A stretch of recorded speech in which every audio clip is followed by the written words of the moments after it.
It's October 22nd, 2020, regular board meeting of the Strongsville Board of Education to order. Mr. Anagnastu, would you take the roll? Mrs. Bissell, Here. Mrs. Salee, Here. Mr. Micko, Here? Mr. Roberts, Here. and Mrs. Hausen. Here. All present, would you stand and join me in the Pledge of Allegiance? I pledge allegiance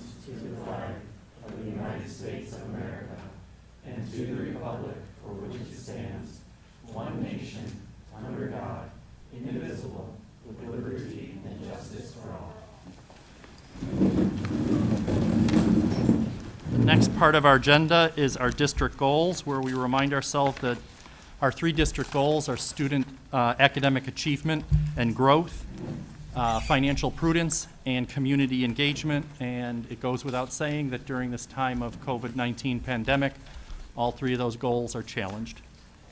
Next is public comment. Our first public comment is Scott Storm. Mr. Storm, you know the drill.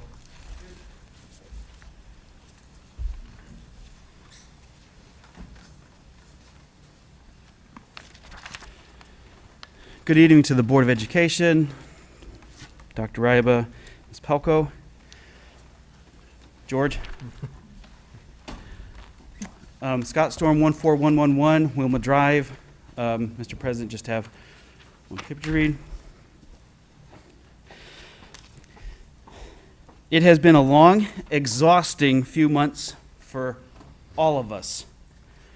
Board members, administration, parents, but most importantly, for our students.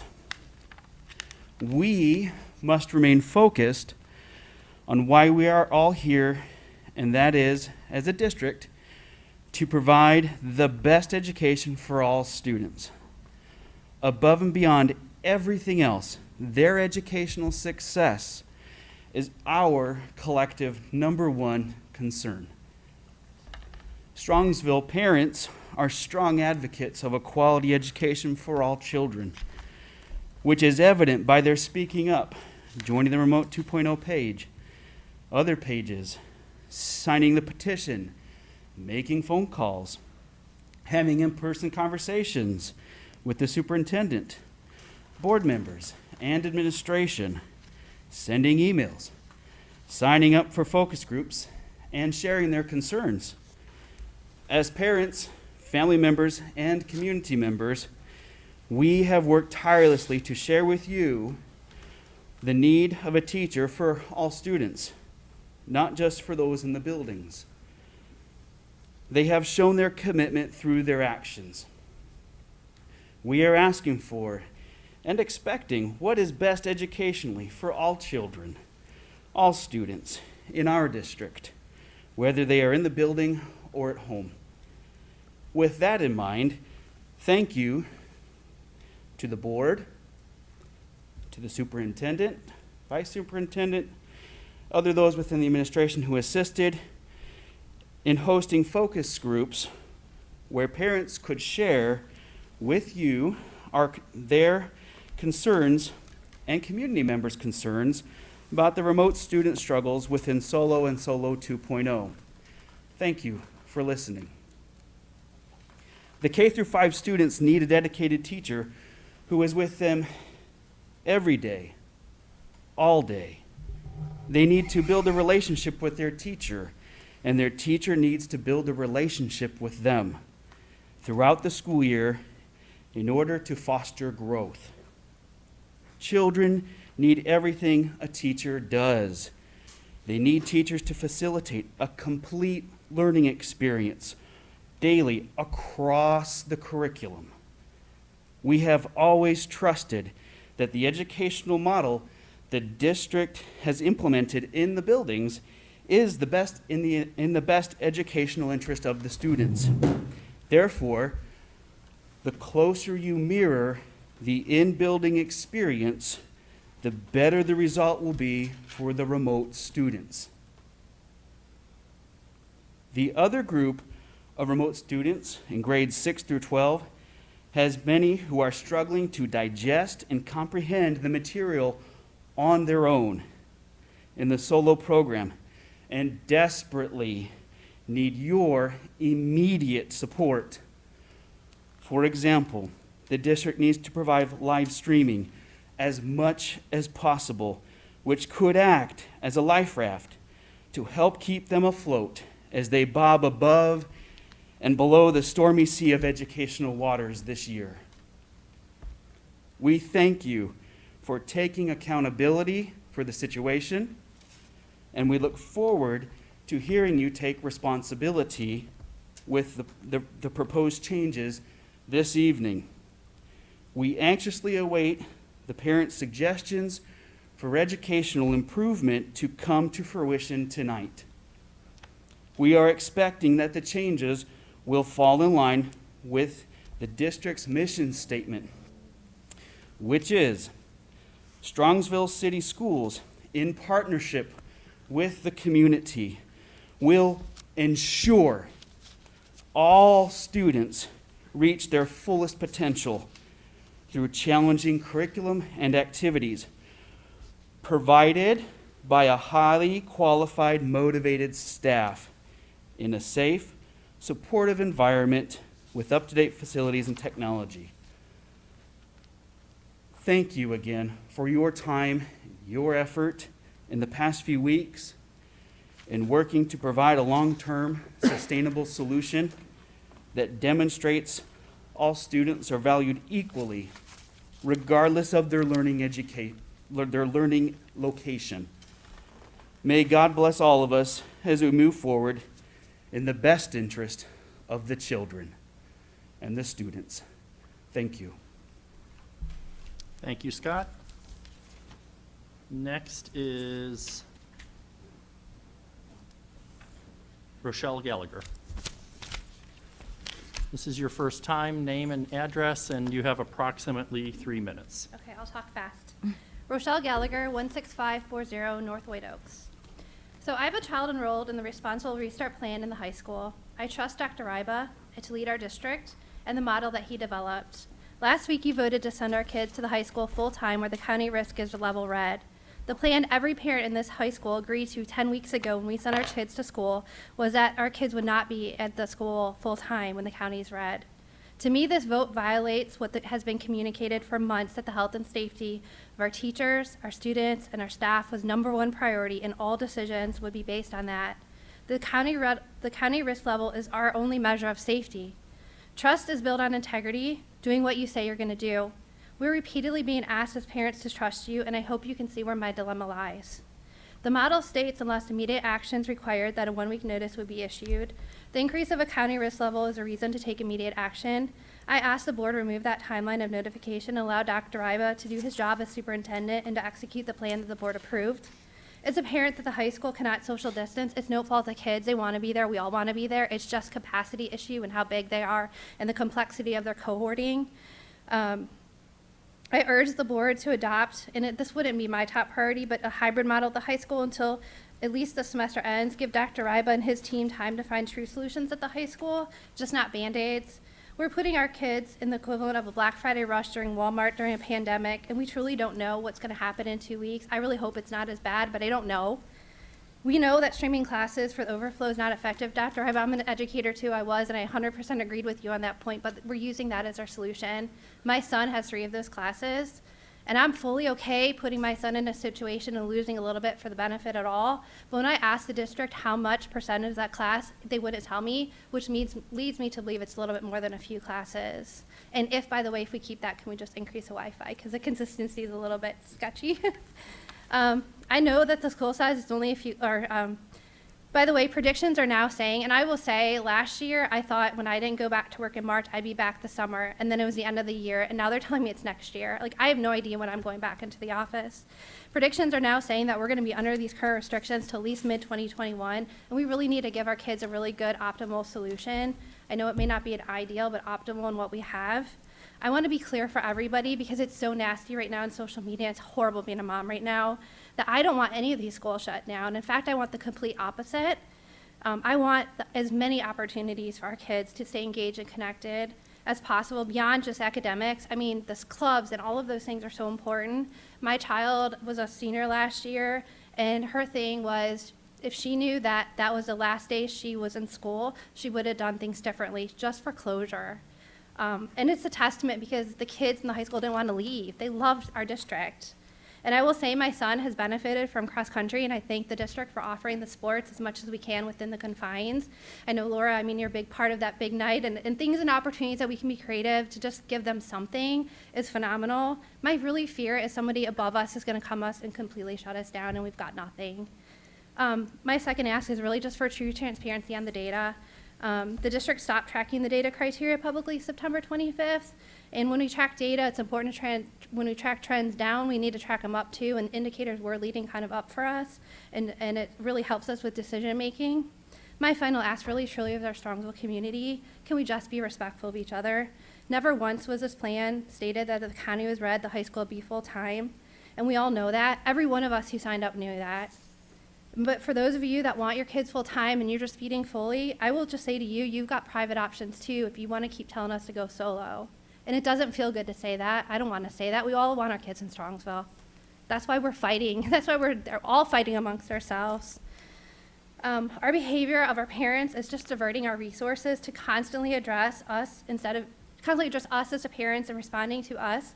And it's really taking our focus off the kids. I can't imagine the time and staff that everyone on the board and Dr. Iba and your team is going through trying to create these solutions.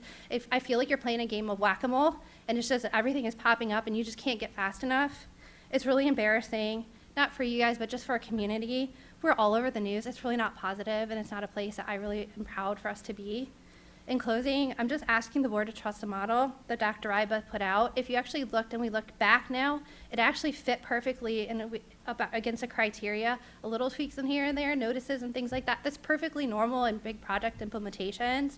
And even with the school, with the small percentage, I mean, you got to problem solve those little things, and then you give and take. And I trust you, Dr. Iba. I really trust you, and I hope that the board can trust you. And I think that, you know, if given space and we give to Dr. Iba and his team time and space to figure out these complex problems, that we can have probably the best solution across Ohio, and I have no doubt in that. We want to get our kids fully in that high school safely. It may not be this semester, it may not be this week, and we just need to accept that. None of us want that, but we might need to accept it. It's our reality. I want nothing more to trust the school district and the health and safety of everyone, that the health and safety of everyone's our top priority in the decisions. Dr. Iba said early on that when he led this district cautiously during this time, and now is not the time to take chances, and he would listen to the Board of Health since he's not a health professional. So please, can we just work together, not against? We have phenomenal teachers, parents, staff, admin. I think we got some of the brightest. I know if we just work together, Strongsville, we are much better than this, and our kids are really counting us. Thank you. Thank you, Rochelle. And last is Jenny Crossing. Did I say that right? Crosby. I'm sorry? It's Crosby. Crosby. Yeah. And again, your name and address, and you have approximately 3 minutes. My name is Jenny Crosby. My address is 8364 Barton Drive. I did speak at the last minute, so I won't take, at the last meeting, so I won't take a lot of your time. But I just want to say that, Mr. Iba, you know, we've had email communication since the beginning of this. You know my stance on it. I work at a major hospital in the city, and I know that we get a lot of data, we get a lot of information from smaller community hospitals. They're not seeing the biggest impact that this virus can have on families. I do believe that you guys try to make the decisions that are in the best interest of the students. But the frustration that we are feeling as parents is that you said in the beginning that we could choose solo, and those of us who did choose solo were then promised a remote plan that was sufficient enough to meet the standards that you guys are able to provide to students in Strongsville. So a lot of us opted out of it, thinking that you promised us that we were going to go for 9 weeks remote. We opted into that program. And when you announced 2 weeks after that we were going to go to a hybrid, to the blended learning model, we were apprehensive, but we trusted that you guys would do the right thing and you would make the right decisions. We've entrusted you with our children's health and safety. And we feel like we were misled purposely, because as much as people like to tell us, we've been turned into the enemy in our communities, in our homes with our children, when we have to say, we decided that you were going to go to the remote plan, And now that plan has changed. So now for you to expect us to pull them out and into solo and there was no clear guidance on if we did that in the second semester, the numbers went down and it was safe for them to return. We couldn't be promised that they would be on the same team with the teachers that they already established relationships with. We couldn't be promised that they would even be allowed to be in the same classrooms. My son is passionate about music. That's his passion. He's involved in the band. And the opportunities that were given to the students that are in athletics were not the same opportunities that were presented to our children that are passionate about music, that were in the marching band. The students were allowed to play. The cheerleaders were allowed to go to the games. The marching band got to march in 3 games this season. So for people to say that solo is the equivalent, it's not. It's not. Our kids deserve that enrichment. Our kids deserve interaction with their teachers. We're not asking for, and we're not even judging the parents that need their kids in school. We understand that the kids want to be in school, and we want that for them. But as parents, as administrators, as people who are in positions of power, sometimes we have to make the right decision, even if it's not what our kids want. Like, nobody wants our children to be at home and be deprived of their education and the services that you guys can provide for them. So I think, and like you mentioned, on social media, we're being attacked. They're telling us that we're not jobs and that it's not that big of a deal. Like, I work in a hospital where I see the impact of this every day, and it is a big deal. Maybe not to you if you haven't been affected by it, but when your family is affected by it, it is a big deal. And the model works. You said it yourself, Mr. Iba, that in the smaller buildings, in the elementary schools, the kids can stay in one room. The teachers can move around. You can cohort them together. It doesn't work like that at the high school and the middle school level. There's too many kids in the building. People are comparing us to Padua. There's 746 children in Padua. There's almost 1,900 in Strongsville High School. There is no comparison there. There's no comparison to the private schools where they have small classrooms, where it's easier for them to maintain social distance, to put those procedures in place that keep them safe. We are not asking for anything that is not possible for the district to provide. We're not asking for you to tell other people that they need to keep their kids home. We're asking for you to provide remote instruction to our students from their teachers, because that's what we were promised. It has nothing to do with politics. It has nothing to do with who's right or who's wrong at this point. It's a public health issue. It's a global pandemic. It's not just happening here in Strongsville, Ohio. And that's all I have to say. So I want to thank everyone for their comments. I've said before that we consider public comment an opportunity to listen, and I do appreciate all the comments. Your comments aren't in a vacuum.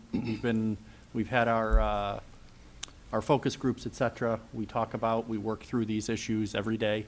So I'm hoping throughout the rest of this meeting, you'll see some response to that, and then we'll collaborate and work together on next steps. But I appreciate everyone's comments. Next on our agenda, which I folded. Do we have any recognition, Dr. Ryba? No recognitions tonight. Well, at the very least, we should recognize the soccer team. Do we have a final score?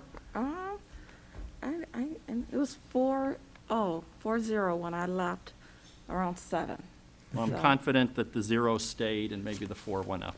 Yeah, hopefully. So congratulations to the soccer team. Next on our agenda is approval of minutes.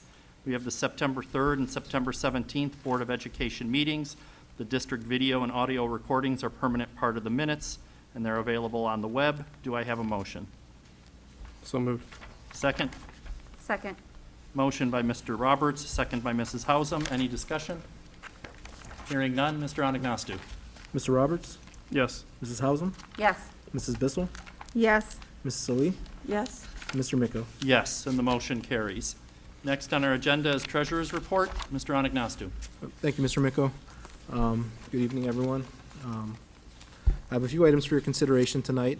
The first item is the monthly financial report for the month ending September 30th, 2020, which could be found in Exhibit A. In addition to that, it's not part of the exhibit, but I do have a new financial report supplement that I've kind of been working on to go along with to go as a supplement to the monthly report, which you'll find at your desk, and I have here on the screen that I'll kind of go over the pages of it. It's different in the sense of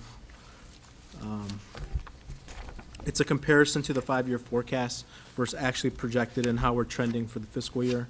The 5-year forecast was presented in the September meeting as part of a budget forecast, and we will update that version and be presented again and adopted by the board in November, which will be filed to ODE to meet our filing requirement for the fall filing.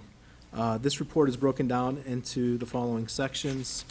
The first page is a dashboard of an over and under revenues and expenditures and projecting any cash balance. Then there's a revenue analysis and expenditure analysis. So moving on to the first dashboard. So through September, after 3 months of the fiscal year, revenues are trending $1.2 million higher, or 1.5%, and expenditures are trending 1.73% under, or 1.3 million, which, if that trend continues, it would add an additional 2.5 million of cash to the end of the year estimate, which was 4 million, bringing that surplus up to 6 million.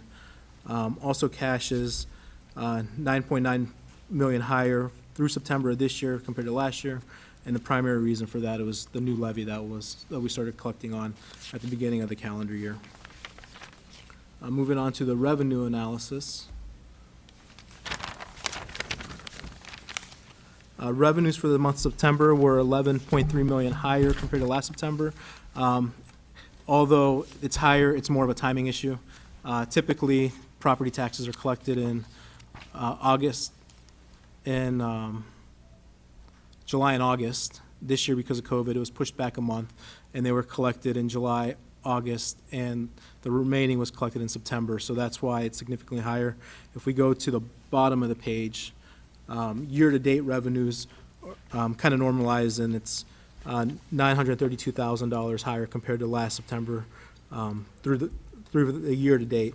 The $932,000 represents the higher collection of income taxes net against, we typically receive our homestead and rollback reimbursement from the state in September, but because property taxes were delayed, we should be getting it this month, hopefully. If not, then next month. So that was a month delayed. And then also we get a good portion from kindergarten full-day tuition at the beginning of the school year, but because we were remote learning, and this year we spread it out through the entire year, month to month, those payments are delayed as well. And then it's also offset by state revenue is down $355,000 due to the state's COVID reduction that they implemented last year that carried into this school year. So in total, with that compared to the forecast, revenues are trending 1.3 million or $1.2 million higher, 1.5%. And the primary reason for that so far is because of property taxes. In the forecast, we had assumed a 3.5% reduction in the fall collection due to the uncertainty with COVID of how the tax bills would come in, and the tax bills came in close to what was projected, or not projected, what was close to historical collection rates. So that's why the revenues are higher this year. But for revenues, we're still at risk there's another collection period for the spring collection for property taxes. So as this pandemic continues, and then also state funding. Right now, state funding is going to remain the same unless the caveat they've said, unless there's another state shutdown, then most likely revenues would be reduced state funding as well. So to summarize revenues, 81.4 million was forecasted. Right now we're trending at about 82.6 million. Moving on into expenditures.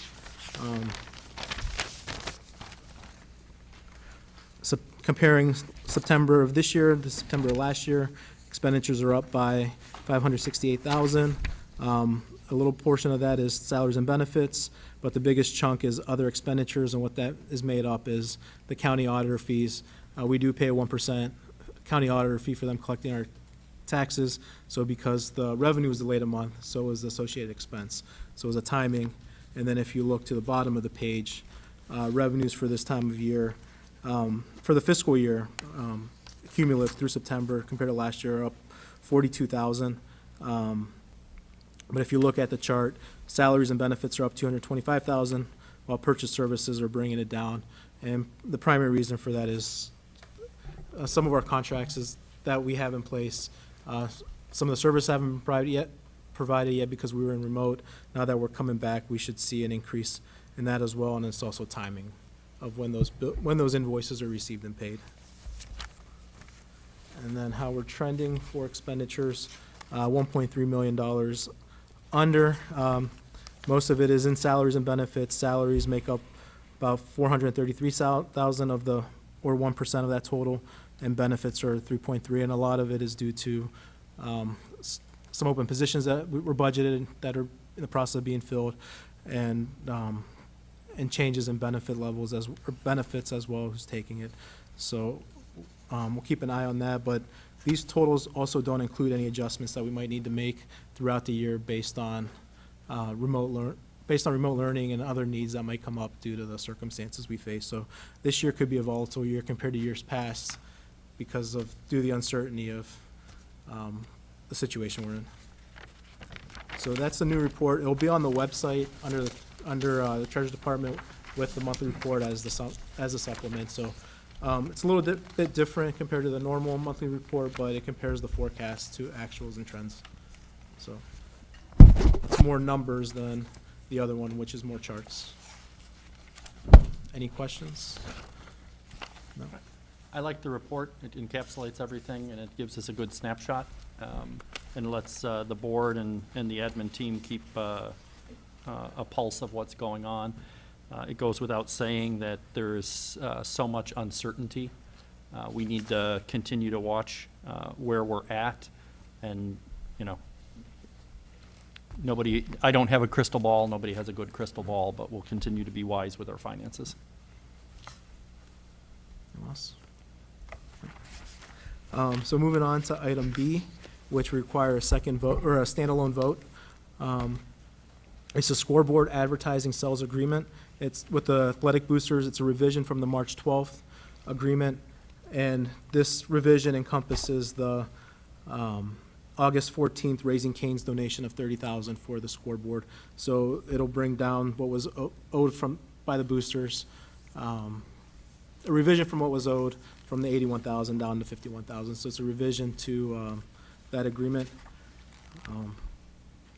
I'll read it. Be it resolved upon the recommendation of the treasurer, some scratched in the agenda, it says superintendent, but of the treasurer, that the Board of Education approves the revised scoreboard advertising agreement between the Board and Education and the Strongsville Athletic Boosters. The boosters intend to make donations over the next 5 years totaling the amount of the high school main gymnasium scoreboard purchase of $141,000, less the amount contributed by Serpentini Chevrolet of $60,000 from the February 20th, 2020 donation agreement, and less the amount contributed by Raising Cane's of $30,000 from the August 14th, 2020 donation agreement. The boosters made an additional donation of $30,000 in December of 2019, which will be followed by 5 annual donations of $4,200 per year thereafter. The district will invoice the boosters annually in November, beginning November of 2020, with a potential for a larger annual donation should adequate funds become available to fulfill the $51,000 commitment earlier, per the terms outlined in the exhibit, which can be found in Exhibit B. Do I have a motion? So moved. Second? Second. Motion by Mr. Roberts, second by Mrs. Bissell. Any discussion? As always, we should thank the athletic boosters for all that they do. This is a very convoluted motion. Ultimately, what it boils down to is this was always the athletic boosters' plan. to continue to get different advertising and sponsorship agreements, and therefore make the district whole as soon as possible. So I anticipate we'll see more of these in the future, and each time it'll reduce the remaining balance. So our heartfelt thanks to the boosters for all that they do. Any other discussion or questions? Hearing none, would you take the roll? Mr. Roberts, Yes. Mrs. Bissell, Yes. Mrs. Solis, Yes. Mr. Miko, Yes. Mrs. Hausum. Mr. Agonasco, I'm going to abstain from this vote due to the fact that my husband is the president of the athletic boosters. I don't feel it's right that I vote on it. Thanks. And so one abstention and the motion carries. Back to you. For items C and D, they're related. Item C is new fund for fiscal year 2021, Fund 572, SC Special Cost Center 9121, which is a Title I Expanding Opportunities for Each Child grant, which was a non-competitive grant issued by the Ohio Department of Education. And item D is the grant approval for that grant of $11,786.57. The grant will be used for, it's for the high school, it's to be used for high school students, and we're going to use it to provide additional course offerings for AP classes and techs. And then item E, which can be found in Exhibit C, is the fiscal year 21 amended appropriations, and the changes are outlined in the exhibit. If there's no further questions, that concludes my report. Anything else for George? Superintendent's report. Thank you, Mr. Miko. What I want to do is share a few updates and highlights and recommendations. So 3 things I would like to cover with the board tonight. The first is recommendations, looping back on a conversation we had earlier about allocating professional development time for our staff. Secondly, I want to give a summation of our 6 focus groups that we held on the solo program and recommendations for next steps. And then finally, thoughts and recommendations on our Restart graphic as we move forward. So with that, I want to loop back, as I said, on the recommendation for PD and collaboration days. So I just want to share that, I had the opportunity to spend most of my morning at the high school today and a portion of the day at the middle school, and I had a student advisory group. And throughout usually in the buildings a couple times a week, but I just want to compliment our staff. For our staff, our teachers, our administrators, everybody from top to bottom, it made me proud to be in the building today. Unfortunately, a lot of my job has been dealing with a lot of different issues that takes me out of the building.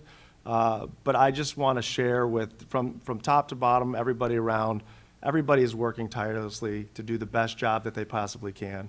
The way that they've stretched out of their comfort zone, the way that we've implemented new procedures, the fact that I understand that at the high school level, when you have 1,900 students there, the hallways are not going to be perfectly socially distanced, but every day they're implementing new strategies, and to see everybody working together to try and lessen that.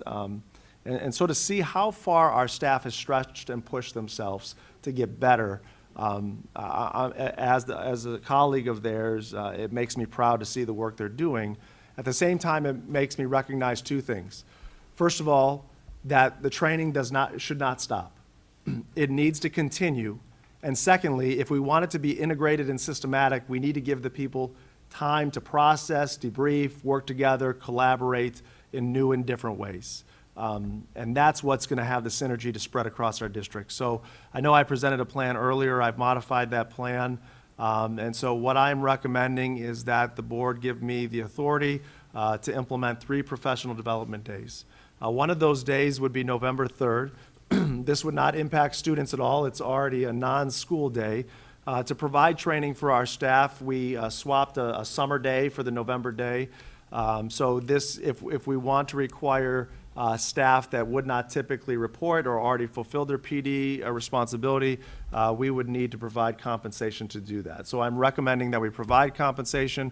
Erin in her department has federal grant dollars that we receive each year for professional development, and that's typically used as we go to conferences. Well, nobody's going to conferences this year, or the price is extremely reduced because they're virtual conferences. So we have those dollars available. So that would be the first day. that we would ask staff if they're interested, and we have plans for them to come in that PD day. The other 2 days were similar to 2 days I recommended before. One would be January 15th, that's the Friday prior to Martin Luther King Jr. Day. The second would be February 12th, that's the Friday before President's Day. These are scheduled in-person days. I'm recommending that they be switched to remote learning days for students. And those would be the 2 additional days that we utilize. So what's the rationale? There's no other non-student days that are out there that aren't associated with the traditional holiday break or long weekend break. We don't have another day. You know, we had NEOEA Day or whatever it used to be called. It's still called that, but not as popular as it used to be when I taught. But those days are gone in the calendar. So we have to look at days that are already or days that would be already in session. The other thing is we talk about, I think we can all understand this is a stressful time. And we all have our ups and our downs and our struggles and our successes. And we have to think and consider about the mental health of our staff. That as we push to grow and get better, there's times where we just need that time to collaborate, to plan, to catch our breath a little bit. And I put in, I know it's stated in the slide, but if we're not at the top of our game as adults, that's going to transfer to our students. And our staff has done a phenomenal job of being at the top of their game, but we need to allow that time to do that. And through March, just with these 3 days, that will allow 1 day per month that will allow staff, as I said, to catch their breath, learn, collaborate, and sustain that integration. That's the key piece. How do we sustain that integration? And just as an example, on Friday, October 16th, we had you guys, the board approved one of these days, and we had one of these days. And so not only was it used for professional development and collaboration, but we had a lot of our teachers working with students at home, whether small group, individual sign-up times, especially at the secondary level, to help students catch up, to help students get their footing, to provide interventions and supports that may not have been available based on a traditional teacher schedule. And so just as the thought I share with the board is, as we take a look at changing 2 live instruction days for 2 asynchronous days, is the potential cost of those 2 less live instructional days worth the potential benefit of improved instruction for all of the other days in between for the school year. So with that, I'm going to ask Jenny to share a little bit about, as Jenny and Aaron and Andy and a lot of our Dave and our team plan and provide PD, I want Jenny to take a little bit to say kind of what would these days be utilized and what was some of the feedback we received from the October 16th day. Yeah, so I think, you know, as I've mentioned before, when we discussed these PD days and what would be done, you know, again, overwhelmingly heard, we gave a survey out, and overwhelmingly just the time to collaborate, work together, share ideas, strategies, you know, the landscape of what they're doing and how they have to adapt and change, it takes time. So I'll give an example that was in one of the feedback. You know, what used to be maybe I would hand out, you know, a worksheet that students would complete and I would go around and facilitate and help them. Now I'm having to figure that out, adjust it so that it meets the needs of the students, and put it on my Google Classroom, maybe make it even more interactive and more engaging for kids that may be working asynchronously at home.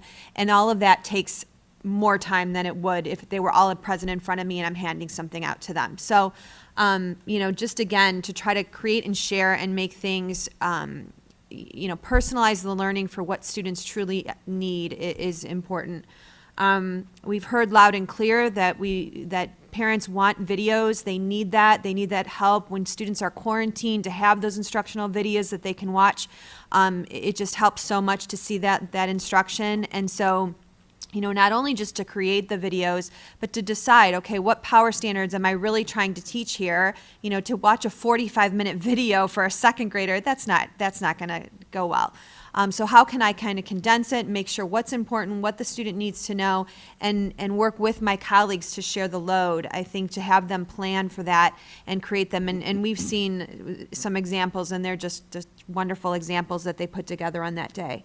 And they've done that for the first trimester. So they're working through that, but the nervousness is, okay, now what? Now we need to do it again, you know, for the next trimester. Again, just continuing with the technology that they've learned and try to implement that. There's so many different things that we've provided for them, options that will work for whatever discipline and whatever they need. But to learn it is one thing, and then to kind of figure out, okay, how does this work in my discipline? How can I apply this and use it? I think is important, and again, that takes time. And like I said, we gave a survey out, so I just want to read a few of the quotes that from our teachers so that you can hear from them. It was nice to be able to present on Pear Deck. In my advanced session, we were able to share ideas and learn how each other is using it. I like the idea of teachers who are using tech to get together to talk about best practices and learn from each other. Every time I present on something, I learn so much from my other staff members. With this new world of education, it takes consistent and countless hours of collaboration. This time to work with other buildings and my team members allowed me to grow as an educator and have better resources for my teaching. Our team created videos to provide enrichment for grades 3 to 5. We'd like to create more enrichment videos for grades K to 2 next time. The planning time in the afternoon was amazing. I was able to plan and create lessons that my students will truly enjoy. I wasn't just throwing stuff together or using what I did last year as a last resort. I was able to convert work into online assignments and update my Google Classroom. The time was greatly appreciated. So again, there's more like that. But I think overall they had flexibility for what they needed. You know, every teacher is in a little bit of a different spot with technology or what they used to do and how they're evolving. And so to allow that flexibility, the time, and the collaboration, I think overall was very appreciated by our staff. So thank you for the day. Hopefully it gives us the momentum to keep moving forward. And so one of the things as we take a look at what is the effectiveness of the work that we're doing, the time we're taking away from students in terms of asynchronous versus synchronous learning. As Jenny shared, we do surveys at the end to assess the effectiveness. In education, it's a little more challenging because there's not a clear product that you're developing. You can say, we made this, we did this, but we're building capacity and we're building skills to be implemented in the classroom. So the best tools we have to measure the outcome are staff surveys and student experience surveys to assess the effectiveness of those experiences and implementations and desired outcomes. So if we're saying that we're providing this professional development so we can give teachers the time to create meaningful asynchronous videos so students can access learning no matter where their location is that transferring to our students? Let's talk to our students and get feedback from them. So those are things that we can bring back to the board in later November. And then, you know, we have PD days that are already established in December and March, and then the 2 that I'm recommending in January and February.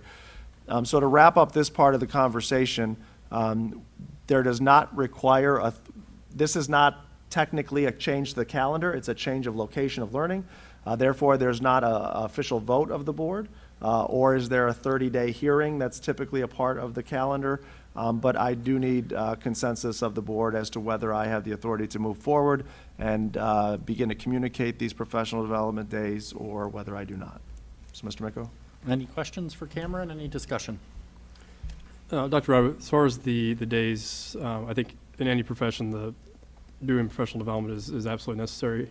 I'm more curious about and I'm glad we did the one on the 16th. So for the next one on November 3rd and the one in December, we have topics that are already being discussed as far as what will be covered. And I'm guessing the ones in the springtime are probably going to evolve as those needs come up. Is that fair to say? That's fair to say in terms of the spring. Jenny, in terms of November? Yeah, so I think one of the questions on our survey was like, what else do you need? Like I said, there's still the technology piece. I know there are some teachers that are looking, you know, at better, how do I better create, it's not coming out right. How do I create better videos that my students can access and watch, you know, whether it be through a live streaming and I record that, whether it be a pre-recorded, you know, just again, perfecting the sound, perfecting the technology so that we can move forward. I know there were a lot that, you know, talking about grading and assignments and how can I be a little bit more creative in that way, especially when I don't have students maybe in my class or they're quarantined and having to do assessments that way. Again, I think in the spring, we relied a lot on feedback and giving kids the right feedback to continue the learning. And if they made a mistake, you know, how can I better what I just learned? And so that's something that they would like more professional development on. So that, and again, like I said, just the ability to work together, just the disruption and all the learning and the gaps from last year, we just need to make sure that we're covering what we need to cover, and making sure that our students are set up for success moving forward. So that does take time with maps and pacing and that kind of thing. So those were some of the things that they mentioned. Thank you. I asked this the last time we talked about this. I'm going to ask it again. Do we have space in our schedule to just give our students these days off? And here's my thinking on this. If the teachers need a break for their mental health and we have students who are behind and the teachers are taking them time to catch them up, do the students also need that mental health day and time to catch up? So, yes, we would have time in the day except for preschool and half-day kindergarten. And that decision would require a calendar hearing of 30 days and a vote by the board, because it would change the number of instructional hours that we're providing. That just the 2 days? Those two, because before we were talking about like 4 or 5. Yeah. Just the 2 puts the half-day kindergarten over? Yeah, they are, because we started school a week later, that put them right at the brink of it, or right at the edge of it. So I believe they maybe just had a few hours. I would have to look to verify, but it would still put them over, and then it would be the 30 days in voting. The days are on Friday, though, right? Say that again? Aren't those days on Fridays? Oh, you're right, Seth. So that would eliminate preschool, so it would just be half-day kindergarten. Okay. Thank you for reminding me. I don't think we have any issue with November 3rd. Is that correct? I mean, we have, we're redirecting the funds, so we're still being good financial stewards. We're not in school on that day already. I was the one who voiced the concern about instruction, et cetera, but you've convinced me. So I think you have enough of consensus that the development, or the pro-dev is important. I know asynchronous is the 50-cent word. Asynchronous, for me, my opinion, is a 50-cent word for homework. I would challenge that if we're going to do this, we need to find ways to turn that homework into something more than it's been in my experience so far. But I think that's as far as the one idea was, how do we balance the opportunity cost and invest in that professional development? And so that would be my measurement, is how can we use that professional development in those days to make asynchronous learning somehow more interactive, more engaging, more something than homework. Because I do think Michelle has a point. The asynchronous learning is difficult for a lot of students. It's difficult for a lot of the adults. So that would be my challenge. But I think you have consensus to go forward and use those pro-dev days. And then I look forward to the reports back, because the current reports are great, and let's have some more. Okay. Can I ask a question of clarity? Yeah. Are we moving, it's on. Are we moving forward on November 3rd and revisiting what we're doing on the January and February, or are we moving forward on all of them? And again, this is consensus, but my instinct is to move forward on all of them. Give our parents As some. asynchronous Correct. days? Okay. I don't think there's much I'm going to do about it. Well, no, what I think we do is be positive about it, and I think we've heard I share the concerns. So let's see what we can do between now and then to address them. Okay. Does everyone agree? Act now? You have your consensus. Thank you. I appreciate it, and I know our staff appreciates it. So on behalf of them, thank you. What I want to move on to next is a summation and kind of next steps for our solo focus groups. So we had a series of focus groups, and the purpose, as we talked about with them, was to gain information from our parents that have kids, to get their experiences, insight, and possible next steps. So we wanted to hear what were the lived experiences of our students so we can solve real problems based on holistically hearing from as many that were interested. And so the feedback that we gained is going to be shared with the board tonight, and it's going to be used by both of us to determine our next steps as we take a look at solo programming. So just to kind of give a summation of what we had, over 70 families were invited to participate. They participated in 6 separate focus groups over 3 days. Besides one of those focus groups that was a mix of families that had students in multiple programs, the rest of them were specific to K-5 Lincoln Learning, K-5 Solo 2.0, 6 to 12 Edgenuity and Edmentum, and as I said, a mix of all together. We used the same set of questions for each group so that we can establish themes and patterns between the answers. And based on what we learned through the focus groups, we're looking at enhancements just in terms of a timeline. They would be implemented by the start of the second trimester for applicable Lincoln Learning and Solo 2.0 students in grades K-5, and then second semester for our students in Lincoln Learning, K-5, and Edgenuity and Edmentum. And so I'll talk a little bit about where those timelines fit with the different pathways because that does have an impact. So I just want to kind of anecdotally state is as we go through these enhancements, we also need time to implement. And so please remember that we had our last focus group on Monday. So between Monday evening and today, I think we've come up with some solid recommendations moving forward. But in terms of an organizational view of what we have to do to implement those, there's a lot of steps to get that going, and this will give us some necessary time to make sure we're successful moving forward. So what I did, and I'll send, as I do most of the board slides, I will send this out to our families on Monday with my update. But just want to thank Aaron Green, our Director of Curriculum, Jenny Pelko, our Assistant Superintendent, and Dan Faust, our Communication Coordinator, were with me on most of the calls, if not all of the calls, as well as we had some board members that were able to participate, which was appreciated. Katie Hawk, who is our Solo 2.0 Program Coordinator. So we had a lot of folks there to listen and learn and to make sure that we were hitting the mark. So when you take a look at, we took, I didn't, we had people that took copious notes as we went throughout the process. So there was a lot of stuff said. So we understand that parents may have said things that are not captured here, but we looked at themes. What things resonated with parents. So K-5 Lincoln Learning, again, that's a standalone asynchronous curriculum that we have students in, probably a little over 100 students in K-5 Lincoln Learning currently.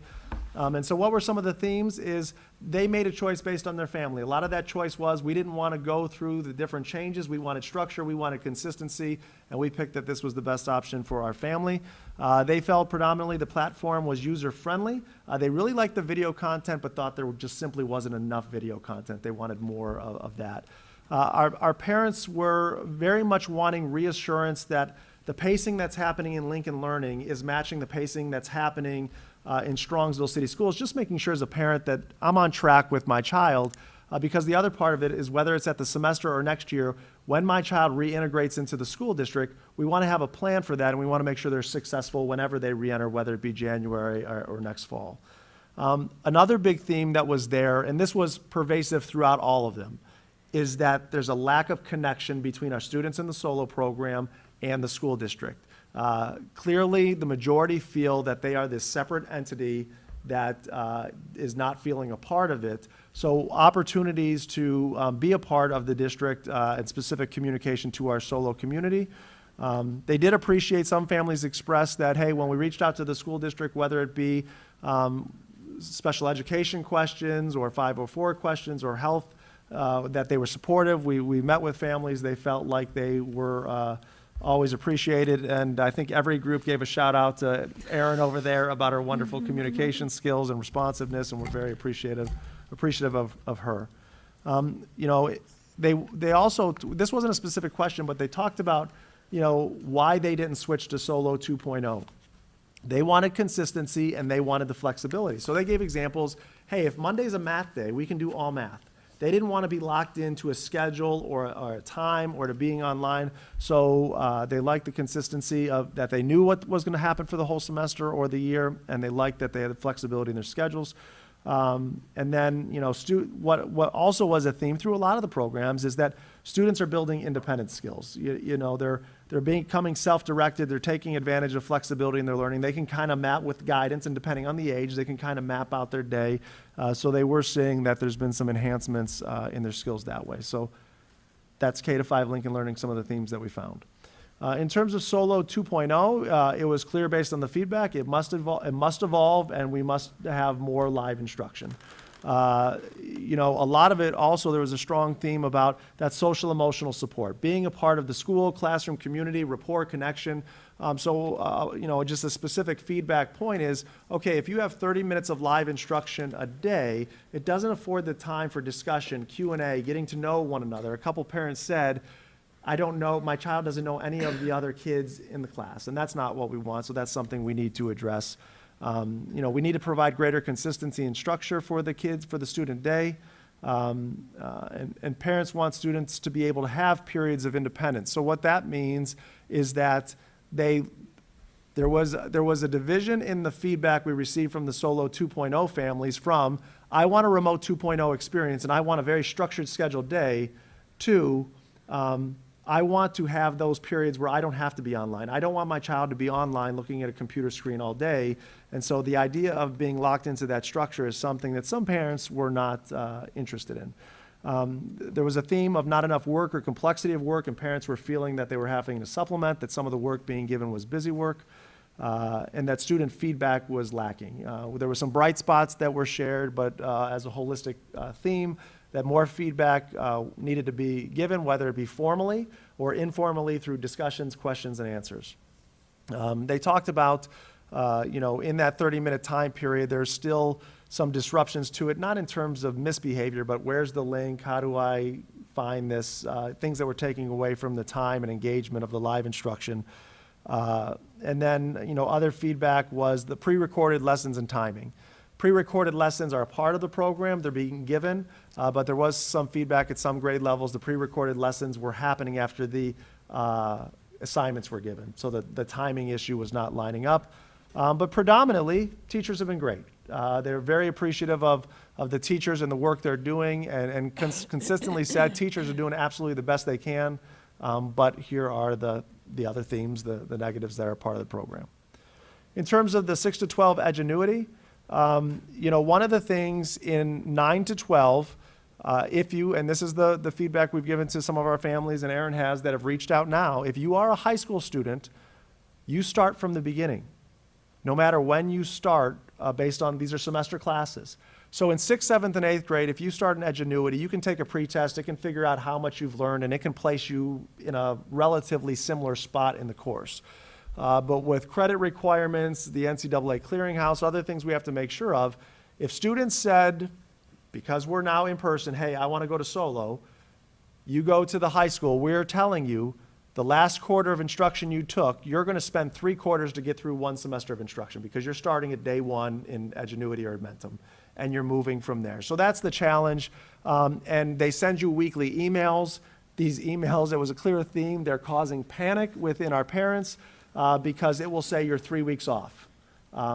Based on at this date, on September 15th, you should be in lesson 5, you're on lesson 3, you're X amount of weeks off. So there's a lot of anxiety about being off pace, as well as the number of hours, as it says in number 6, to keep pace. Some of the families said, hey, if we're going to keep pace, we're working through every break, we're working some weekends to get going.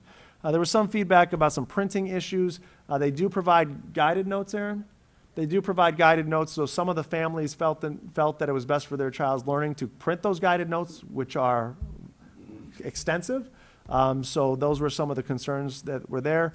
The tech issues are more of an access. So in the platform, they use Zoom as their platform. We've given some workarounds to that have been successful.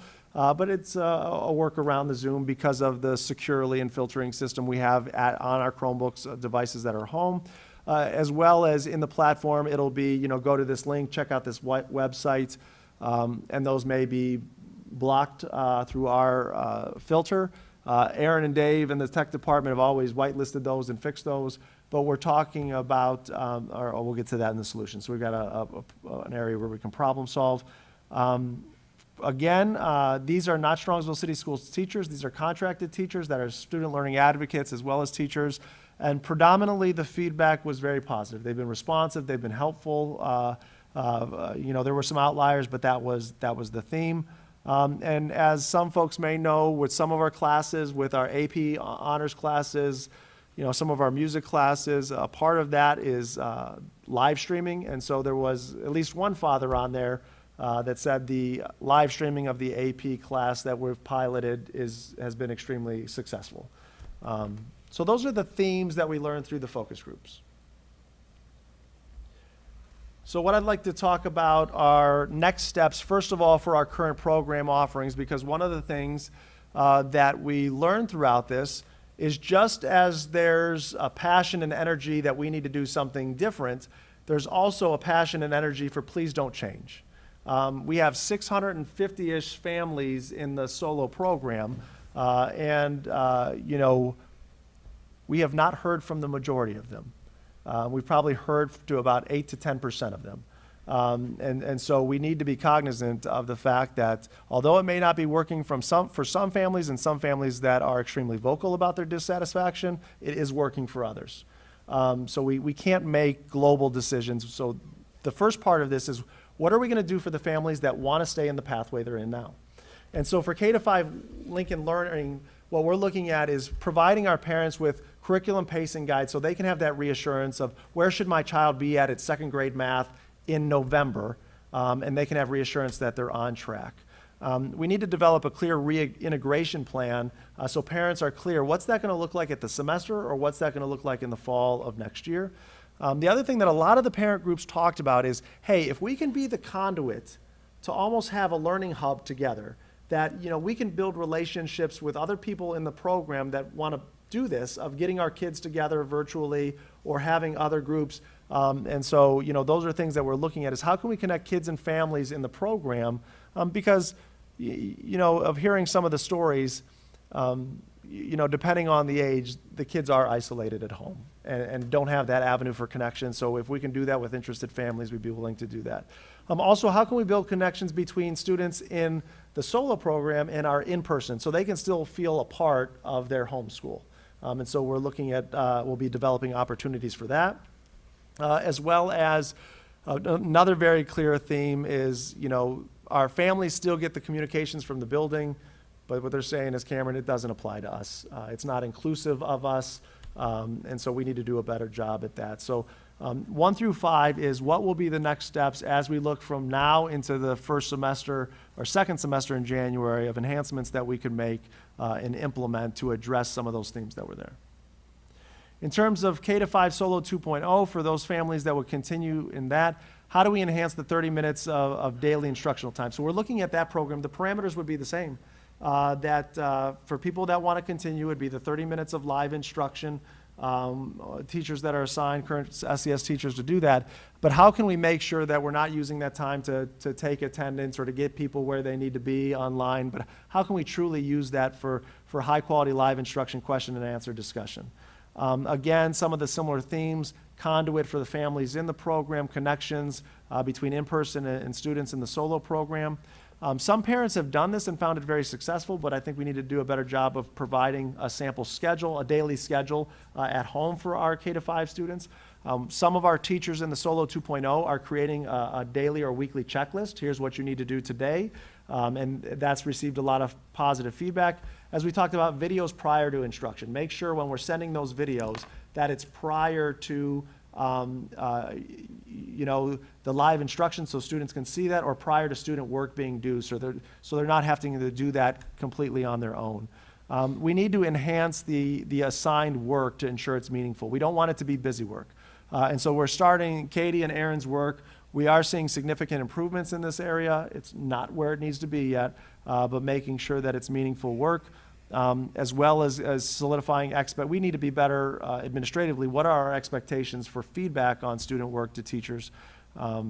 Curriculum and pacing guides similar to, as we talked about with K-5 for our parents. 8 we talked about, same as K-5, but explore encore opportunities. There were some, encores, art, music, and physical education. So there were some suggestions of, of, hey, even if we can get just the videos of what the art teachers are doing so we can recreate that home, or music or PE, not necessarily that we need to have live instruction with an encore teacher, but if there's resources that you could provide, that would be great. And so we're working on that. For 6 to 12, Chromebook waiver, so what that goes and addresses our tech issue. So instead of kids getting stuck, not being able to go to a site that's been linked through Lincoln or Edgenuity or Edmentum, we did this recently with our students that are in College Credit Plus and Polaris. We sent a waiver to those families saying, if you sign this, you understand that the device no longer off property, no longer has the filtering system. When it's on property, it always does. But that's an option for interested families. They don't have to worry about the workaround for Zoom. They don't have to worry about, oh, I can't get to this website they can have that ready to go. We did have a family, that had a negative experience with their assigned teacher through the program. So we need to work on how do we help support families that are not seeing that relationship and the positive experience like the other students are. And then again, including solo students in the building communications event so they feel a part of our district. As we've said a lot, we're all one community, we're all one school district, we just happen to learn in different locations, and we need to make sure that we continue to have that mindset and approach and fulfill that with our actions versus just our words. So the last thing that I want to share is for those families, K to 5 and 6 to 12, that are saying, hey, the current program offerings are not working. And this is where we would look to have a new virtual program. And I'm not going to share specifics at this point other than what I have written because there are a lot of moving parts that I need to make sure can work prior to announcing what it is. But I hope to do that soon, and I'll share kind of what we've been doing already. So what we are planning by the start of the second trimester for K to 5 families that would like to switch, that we would provide a new virtual learning program that would increase live instruction, increase discussion and Q&A. It would provide, SEL means social emotional learning. It would provide opportunities for social emotional learning, connections, morning meetings. It would provide encore instruction, so art, music, PE. It would be inclusive of meaningful teacher feedback. There would be a clear structure and schedule for the student day. We did have a lot of kindergarten parents on the calls, and they were concerned about too much, and so one of the things that will be a part of this plan is there will be an option for families to do a half-day experience or a full-day experience. So what we've done so far, so that's kind of the big picture concept of what we're going to look to implement and communicate as soon as we're able to. But what we've been doing is we have an informational flyer developed describing the specifics of the program. We're finishing up a promotional video to be able to show parents exactly what this is going to look like in practice, to visualize that. And then we are taking care of looking at what is the staffing necessary to make this vision a reality. And so that work is happening next week. The video and the promotional flyer, those are all, drafts are done and they're being wrapped up. But in terms of our work on the staffing component, that will happen next week, so hopefully shortly thereafter. Once we're able to solidify that, okay, we can make this vision a reality, then we'll share it publicly. And what that would look like is promotional flyer, promotional video, sharing what it looks like, giving our families an opportunity that are currently in the solo program to move. And then we would talk about, there would be new guidelines, such as no more movement after this. Once we move, we need commitment for the rest of the year. So things of that nature will be detailed in the communications, we'll move forward with that. So this will be an opportunity for students in Solo 2.0 and Lincoln Learning. One of the things that we would look at is right now K to 5 Lincoln Learning, they're scheduled to finish at the semester time. Aaron and I will have some further conversations about is it best for interested K to 5 Lincoln Learning students to move at the trimester as well. So we'll finalize that. In terms of the new options for grades 6 to 12, what we will be addressing is increased access to recorded and live instruction, more discussion time, more Q&A.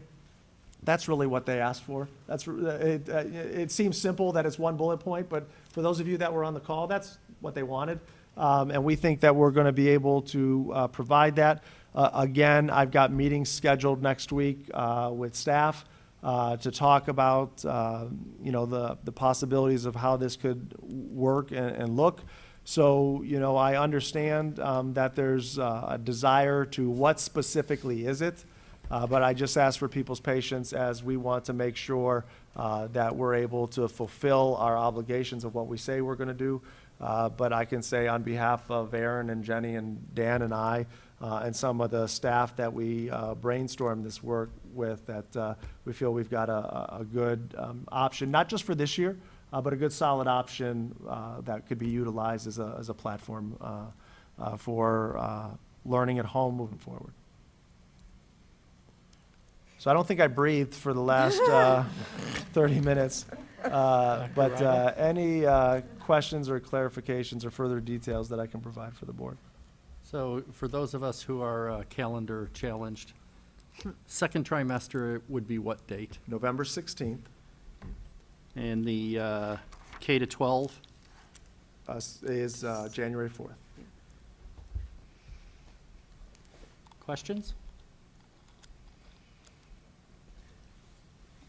You mentioned in K to 5, there was a need for feeling more part of the community and school district and everything, and I think it was maybe the slide before this or one before that. Sorry, it's hard to read from here, but is that also true for 6 to 12? Are you guys trying to implement the families into that and any resources that are available at kind of 6 to 12 level as well that they can have access to, even if they're in a Ingenuity or Medum? Yeah, so there is a need for them to, one of the things is a need for them to feel a part of the building, to feel a part of our district. There was less of a need, and I'm going to look to Aaron and Jenny to confirm, there was less of a need of, hey, can you be the conduit for us to get together and form kind of a solo group.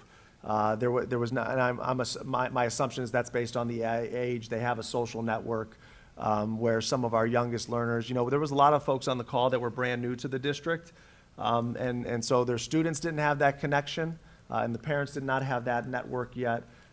So a lot of willing parents to help support one another as just kind of like their own building community moving forward, but not as strong in terms of that at the secondary level.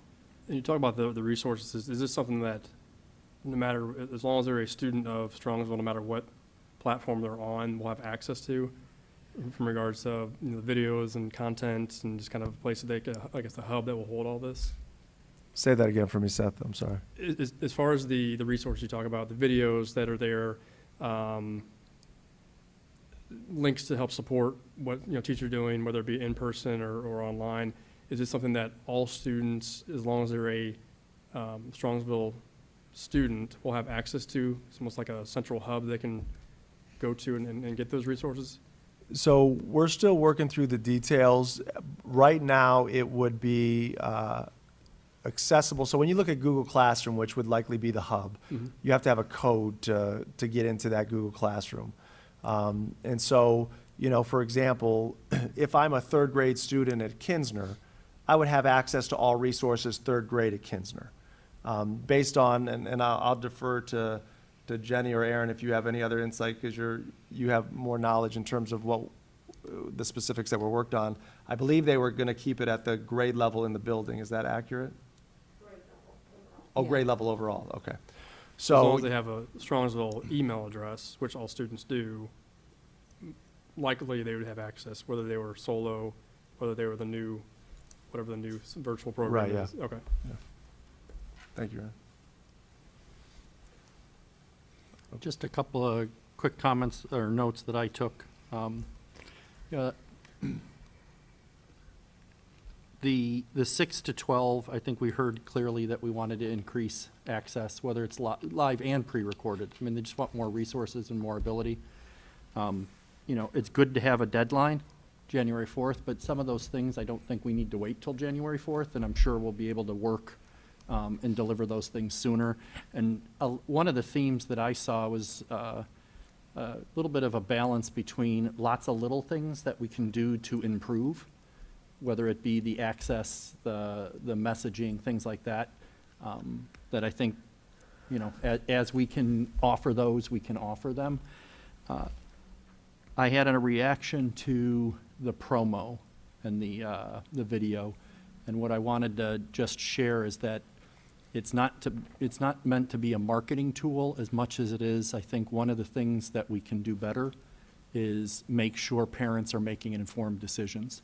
And so taking that time up front to say, this is what the I won't call it new solo. This is what the next improvement is. We want to make sure the next virtual improvement is. We want to make sure that people are understanding it. You know, we have had a lot of concerns that, you know, it was whether it was done maliciously or not, it wasn't. But I think that's going to go a long way to make sure that parents understand, because we are not going to be able to satisfy every specific request. We're going to do the best we can to address them. We've heard loud and clear, and we agree that we want to improve what I call just the simple, we have a pitcher of water that's education, and how much are we pouring it? And the more we can pour, the better all of our students will be. So we need to work through some of those details, and candidly, it's making sure we have bodies in place. The last thing we want to do is say we have this nice shiny thing and it's a great plan and it addresses everybody and everybody's going to be happy, and then the reality is we need more time to find bodies or place, etc. I think all of us can understand that challenge. I know at work, I mean, we have the same challenges as just trying to find people that can do the job, that have the credential, that have the certificate. So we want to make sure we put in the time ahead to make it as successful as possible. But it would be remiss on my part not to thank the right people for all the hard work. There was a lot of work, a lot of taking the time to pause and evaluate what we're doing and how can we make it better. I don't want perfect to be the enemy of better. And I think that's a theme that we're going to be dealing with during the pandemic for a while. We're not in a position to fix things with a snap of a finger, but we are in a position to work together and make things better. And I'm excited about the progress we're making. So thank you. And just to kind of conclude on this, when I come back to the board and share the final plan, what I'll be asking is for the support of the board that this is it. That we have listened, we have taken the feedback, but here's the reality after going through these focus groups. We are still not going to make everybody happy. There are still going to be things that people want that we're not offering, but in the best interest of moving forward, that in my opinion, there needs to be a clear declaration that for the rest of this school year, this is what we're offering, and this is what we're going to be able to implement. And then we look at what's a sustainable program as we move into future years, because I don't see the need for a high-quality program for our students that are not attending school to go away. But I think we're going to evolve and provide the best opportunities we can for students. But we need to give these opportunities a chance, and for the stability of our students, for the stability of our staff, we need to live with these for the next semester. And then grow in the following school year. So, Actually, one other thing real quick. Oh, sure. You talk about the offerings that are there, and obviously the potential of us having to move into whether it be in-person or remote or hybrid, and those different levels that we obviously are discussing as well. Can you talk about how what is being kind of shared how here now will be flexible and help in those situations as well? Sorry. As we need to move through the different learning situations of either in-person, remote, or hybrid, and the resources and the solutions that we're coming up with now, how that will help as we're in those different levels. Sorry. Got you now, Mr. Thank you. Thank you. Thank you. So yeah, as we take a look at, we're building systems. We're building systems to be able to provide a high-quality education no matter where the students are at. So the things that we learn and the things that we're able to implement and evolve are going to help all students. They're going to help students whether they're in quarantine. They're going to help students whether there's just a traditional absence, whether they're in our virtual program, or whether it's a green day and they're at home and trying to learn in a blended structure. So as we build this, that's what we want to look at. What's a system that can be all-encompassing to help support students? And also what that does is that helps streamline our focus as educators. That we're not saying, okay, I got to do this for students that are quarantined. I got to do this for students that are virtual learning. I got to do this for my students that are in the hybrid. I got to do this for the students that are in person with me. That becomes overwhelming and challenging to master. So we believe that this can help address those issues as well.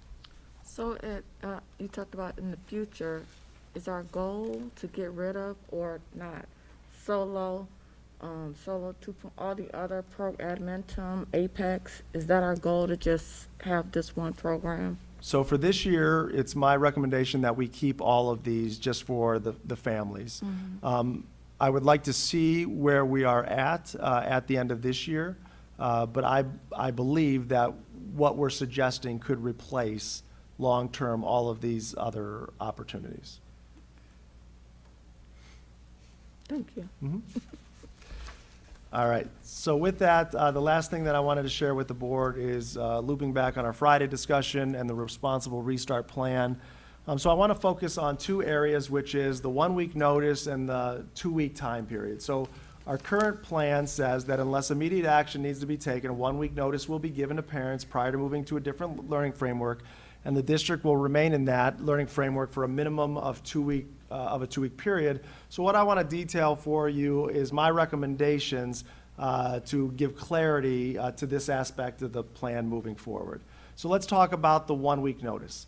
The intent of the 1-week notice is a courtesy. It's a courtesy for all of our families that they can prepare to give more time for childcare needs. So especially if we were going from an all-in model to blended or to complete remote, we wanted to give time for that, as well as time for our staff to prepare for movement to a new learning framework. So please, I know the board understands, but I'd ask the community to also understand that these are 3 very different ways to educate and operate, and there's a learning curve for each of those. You know, the problems that we were working to improve upon in blended are different than the problems we're working on to improve in person as they were remote. You know, with that, it's a courtesy. We would like to get it, give a 1-week notice, but moving forward, I would recommend that the 1-week notice not be a mainstay of our plan, and it would be at my discretion to give that 1-week notice, but it's not required. So as an example, if Thursday, so today, if it would have been yellow or orange or purple, I would have said, hey, we're not going to give a 1-week notice. We're either moving all the kids back on Monday or we're going to complete remote on Monday, is just an example. And then I also put in the note there of, if I choose to give a 1-week notice, or hey, start thinking about it, looks like the data's trending this way, that the Thursday release of data would supersede any notice. So summation, notice is a nice thing, it's a courtesy, but it's not a decision point. My decision will be the decision point, and the county risk level will be the factor of that. The second thing is the 2-week minimum per learning framework. That's the goal. We want stability for our students. We don't want for our students and our families, and our staff. We don't want them 1 week in, the next week out. So we want to provide that consistency and stability. But this goes to qualify what is that unless immediate attention is needed. So to me, as an example, the immediate attention is where purple. If we would have turned purple this Thursday, we would have only been all in for 1 week. It would have been my plan to move forward and go to remote learning on Monday. So that's an example where, hey, we want to stay consistent, we want to give our kids stability, but when certain conditions are there, however long we've been in the learning framework is no longer applicable. And again, even if notice is given and it's been the 2 weeks or not the 2 weeks, again, the note that the county color risk level would supersede. So how does that relate to our current metrics that have been publicized and shared? It doesn't change what I'm recommending for yellow, orange, and purple.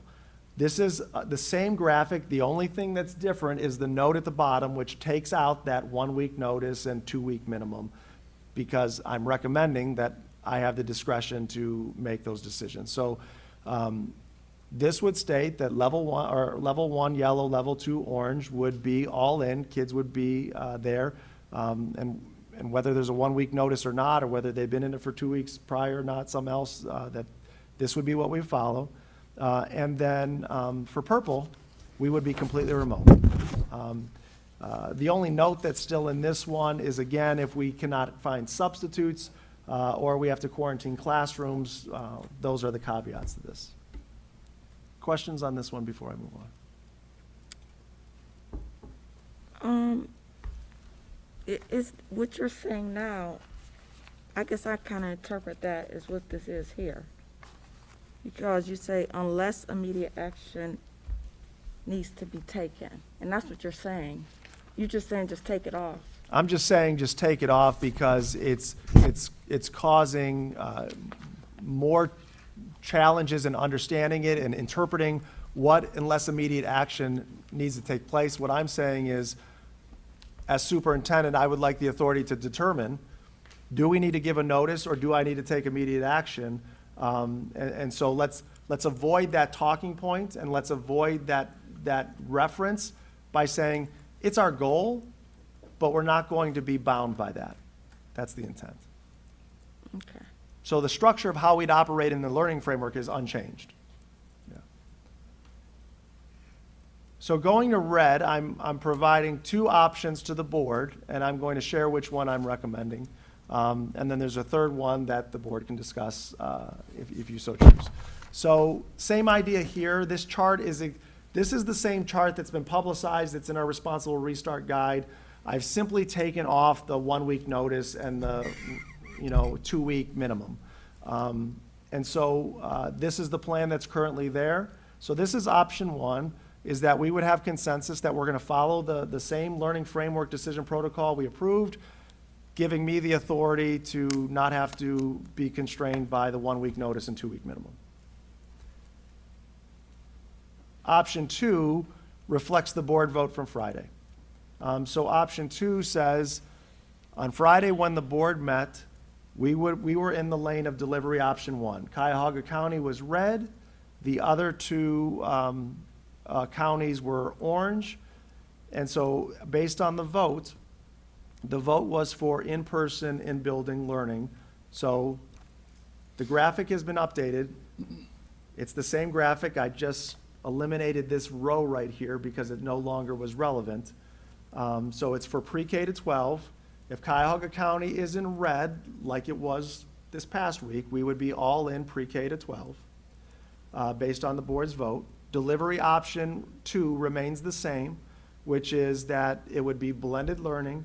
However, there's a note there that this would give me the authority that if I felt it was safe for our youngest learners, K to 2, to still attend school, that I could do that.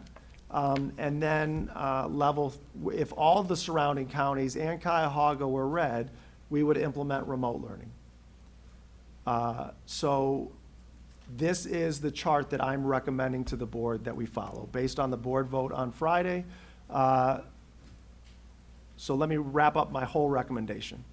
My recommendation is that we follow the existing chart, this one, for yellow, orange, and purple, that we follow this updated chart based on your board vote for red. You give me the authority to, deal with the notices and how long we're in that protocol. And then the other part that I wanted to share is I understand and know that today Lorain County went red. However, I feel it's important to give stability to our students. So it's also my recommendation that we honor my recommendation is we honor that 2 week window. And as I said in my parent email on Monday, that November 2nd would be the first opportunity that we would look at a different learning framework. So on Thursday, October 29th, whatever that rating is, we would follow this graphic. So if it's the same rating on November 2nd, we would go to blended learning. If it's a different color or different combination of thereof, we would, whatever the graphic says. So that's my recommendation to the board for consideration. The other option, based on Friday's discussion, is if the board so chooses that red will be the domain of the board to decide based on more factors than just county COVID data, that's an option that you can exercise. I think we have consensus on yellow, orange, and purple. Mr. Micko, I turn it over to you. Thank you, Cameron. Thank you, Dr. Ryba. So let's start by saying I do think, not just as a board, but as an entire team, and that team is not just us and the admin team, but I think it's reasonable that it's the principals and the leaders and the teachers, et cetera. But I don't think anyone is strongly in disagreement with our plan for yellow, orange, or purple. And I will say that it looks like we're going to be purple. What I am constantly weighing is that middle ground. And what I've learned is that we had a lot of time we put it in trying to come up with a framework that we can follow and just let the cards play themselves out. And then the pandemic doesn't bother to read our framework. And so, for example, when we had the previous week, we went through all of the data and we grappled with it. And I thought it was healthy that the conversation we had at the prior board meeting, because it is not clear. There are people out there who it's very clear for that we should do one thing. There are people out there that it's very clear for that we should do other things. But it is not clear. What is clear is we are balancing a lot of things that cannot be balanced. If it was very simple to predict that the pandemic would be over in a small period of time, we could choose to batten down the hatches and wait it out. That is not clear to me. I don't think it's clear to anyone. I listened, like I do almost every opportunity I can. I listened to the governor very closely, and the governor went through all of the data. And then he spent quite a bit of time, and I don't know how well it was covered because it was later in the press conference, but he spent quite a bit of time discussing the real challenges with continuing to push off education. He talked about the real challenges of, for many students, that remote learning is not effective, that hybrid learning is not effective. And he talked about how this is a local control decision, and he is not in any rush to make statewide decisions the way he did when the pandemic first started. So while I appreciate everyone's opinion, and I think everyone's opinion is reasonable and insightful, but it's that person's opinion of facts that I don't know how well anyone has grasps of them. But we've spent a lot of time in our personal lives and our professional lives balancing that. And so the one way to describe that issue was, it would have been very easy to just say, our framework is this, so we're going to follow that. But the reality of it is it wasn't that simple. And one of the issues that I keep on coming back to, and it keeps on getting highlighted, within the schools, we do not seem to be a super spreader. We do not seem to have rampant spread. And that's true not just in Strongsville, but that's true not just in the United States. That is true worldwide. And I didn't share it last time because I don't know how helpful it is, but I have the study. I've read the study. In Germany, they went back to school much sooner than we did, and their prediction was that it would be mild or a small amount, and in fact, the COVID spread went down. Yesterday, or this morning, the National School Board Association sent out in their update that there's research in the United States that by and far schools, while they were predicted to be super spreaders, are not.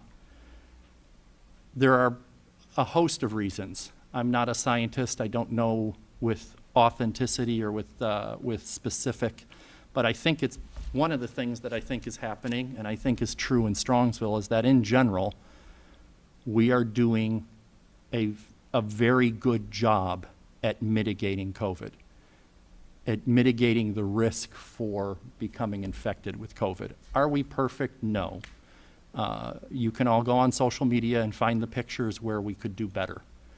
But we are doing better, and I want to thank Principal Wingler, and I want to thank Principal Boytum for all the hard work they've done, and they're going to bed later every night, and they're getting up earlier every morning, and they're addressing the concerns. I want to thank the students. They have done what they've been asked. They've put on the masks. I remember when we were going round and round whether students would wear masks and whether they would wear them well. They have by and far done that. Can they improve? Sure they can. Will they improve? I certainly hope they will. They have done the physical or social distancing. Yes, they can improve that.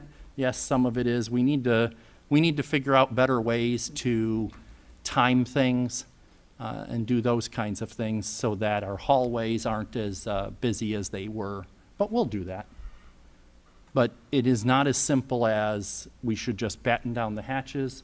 It is not as simple as we should just ignore all the recommendations and just let kids go back to school. And so one of the things that Cameron and I talked about is that I think, at least for the short term, our best interest is to continue to apply our judgment whenever we're in these middle ground scenarios.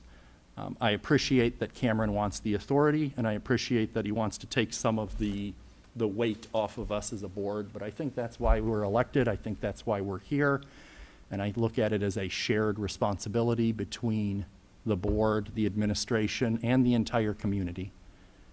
So that's kind of where I'm at with this. I open it up for discussion with my other board members. What did you say? No, Option two, I think we leave as you know, and again, we can go on and on. It is currently 8:35, but you know, blended learning has a lot of challenges. And the time we spent in blended learning, we spent a long time in blended learning, and we learned about how hard it is to teach effectively blended. It's almost, and you know, again, I don't have answers, but it almost feels in some instances where remote learning would be more effective than blended learning. But we need to work through those issues as a team and apply judgment on when to switch to different locales. For now, I will support Cameron's decision to stay for one more week. If the governor is correct, we're going to be purple next week, at which point we will go to remote learning 2.0. Well, so when we make our decisions, are we gonna have, you saying based on data, or what metrics would we use? Like, are we gonna still look at data from Strongsville and say, use the positivity rates and the per 100,000 Yes. rates and stuff like that? So apply the same metrics that they use for the county to Strongsville, the data that we use for Strongsville?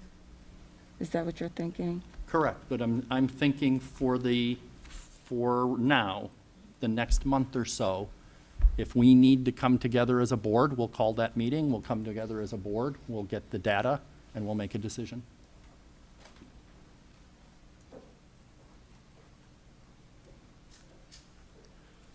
So just to summarize for my clarity, so I know, based on what you're proposing, what I have, what's in my authority and what's in the board's authority. What you're suggesting is, since there's clear consensus on what yellow, orange, and purple mean, that on Thursday, if it's yellow, orange, and purple, I have the authority to enact our decision framework and determine what notice is given or not given. In red, it would be the decision of the board. You have summarized my instincts very well. Now, I'm not saying, I'm opening this up for discussion. There's arguments for any situation, but right now, again, the governor spoke at length about how the issue with COVID spread right now is individual community members acting in ways that are spreading COVID, and they're not affecting our schools, and they're not affecting Strongsville. I tried to get Strongsville's numbers. I tried to get the county numbers. They won't release them till tomorrow, and the gentleman's very nice, but he wouldn't give me the data early. But that's where we're at, and like I said, nobody on this board, nobody in the administration, nobody in the school district wants to put children in an unsafe situation. Nobody wants to continue to not do the best we can to give as much teaching and education to our students as possible. There is what I think reasonable disagreement on where that leads us to. Mine is one opinion, but I think, again, the reason we have 5 people is so that we can work through those opinions and then ultimately make decisions. And for now, I have some other comments about the governor, but I think we need to wrap this up, and I don't want to veer off into a lot of other comments before we close this discussion. I guess I know that I'm speaking out of line, but when you say that it's because the community members are acting irresponsibly, I don't disagree with that. Very publicly on social media, some parents have been saying, well, if you don't want your kids being quarantined, stop testing them when they're sick. That's irresponsible, that's reckless. You're putting kids at risk if you believe that. So, yes, there are members of the community that are acting irresponsibly, but what adjustments are you making for those people that believe that? So I appreciate your comments. This is a board meeting. We're here for the business of the board. It's not a dialogue right now. I'm having a hard time with this. One, because I think the rate that is increasing or decreasing needs to be considered in the red scenario. I mean, again, yellow, orange, purple, pretty clear cut in my opinion. That was what my biggest concern was last Friday, was the rate that it was increasing, which is the reason I voted the way I did.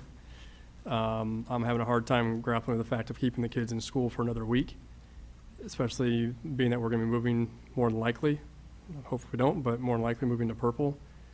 For 2 reasons. One, I think that's not acting in the best interest of the health of the students, but also from a moving them around to 3 different learning scenarios in 3 different weeks, that also is not healthy.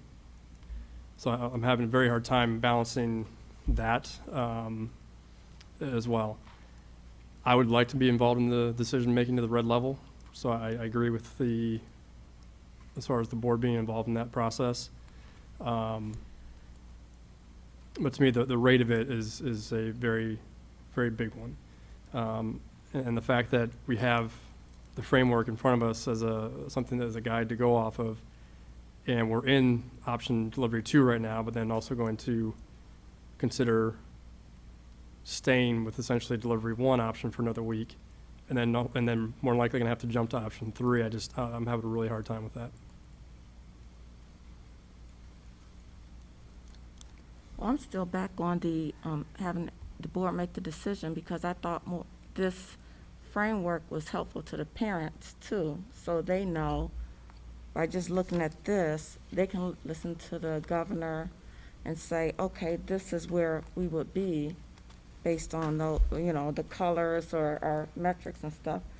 But I guess if we said we would look at these metrics, if we can, assuming that we have access to like Seth was just talking about the R number, the rate. If we can have all those numbers, which I'm not sure that we do, the rate, the positivity, the per 1,000, all those metrics that the state of Ohio use, and apply those to our Strongsville numbers, then I guess I would say, okay, we take over. But parents wouldn't know from changing color to changing color.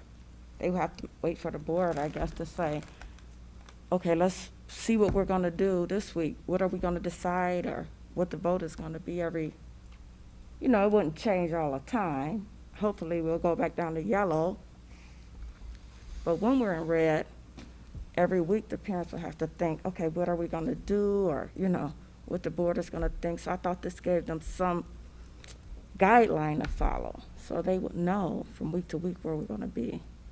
That's why I like that. And I don't disagree. I like it too, if only the virus would follow the rules. Well, and that's, I mean, the governor did encourage districts to look within their own city at their own numbers, look at their zip codes. mhm. And I think that's what we've been doing. I think that's what we need to continue doing.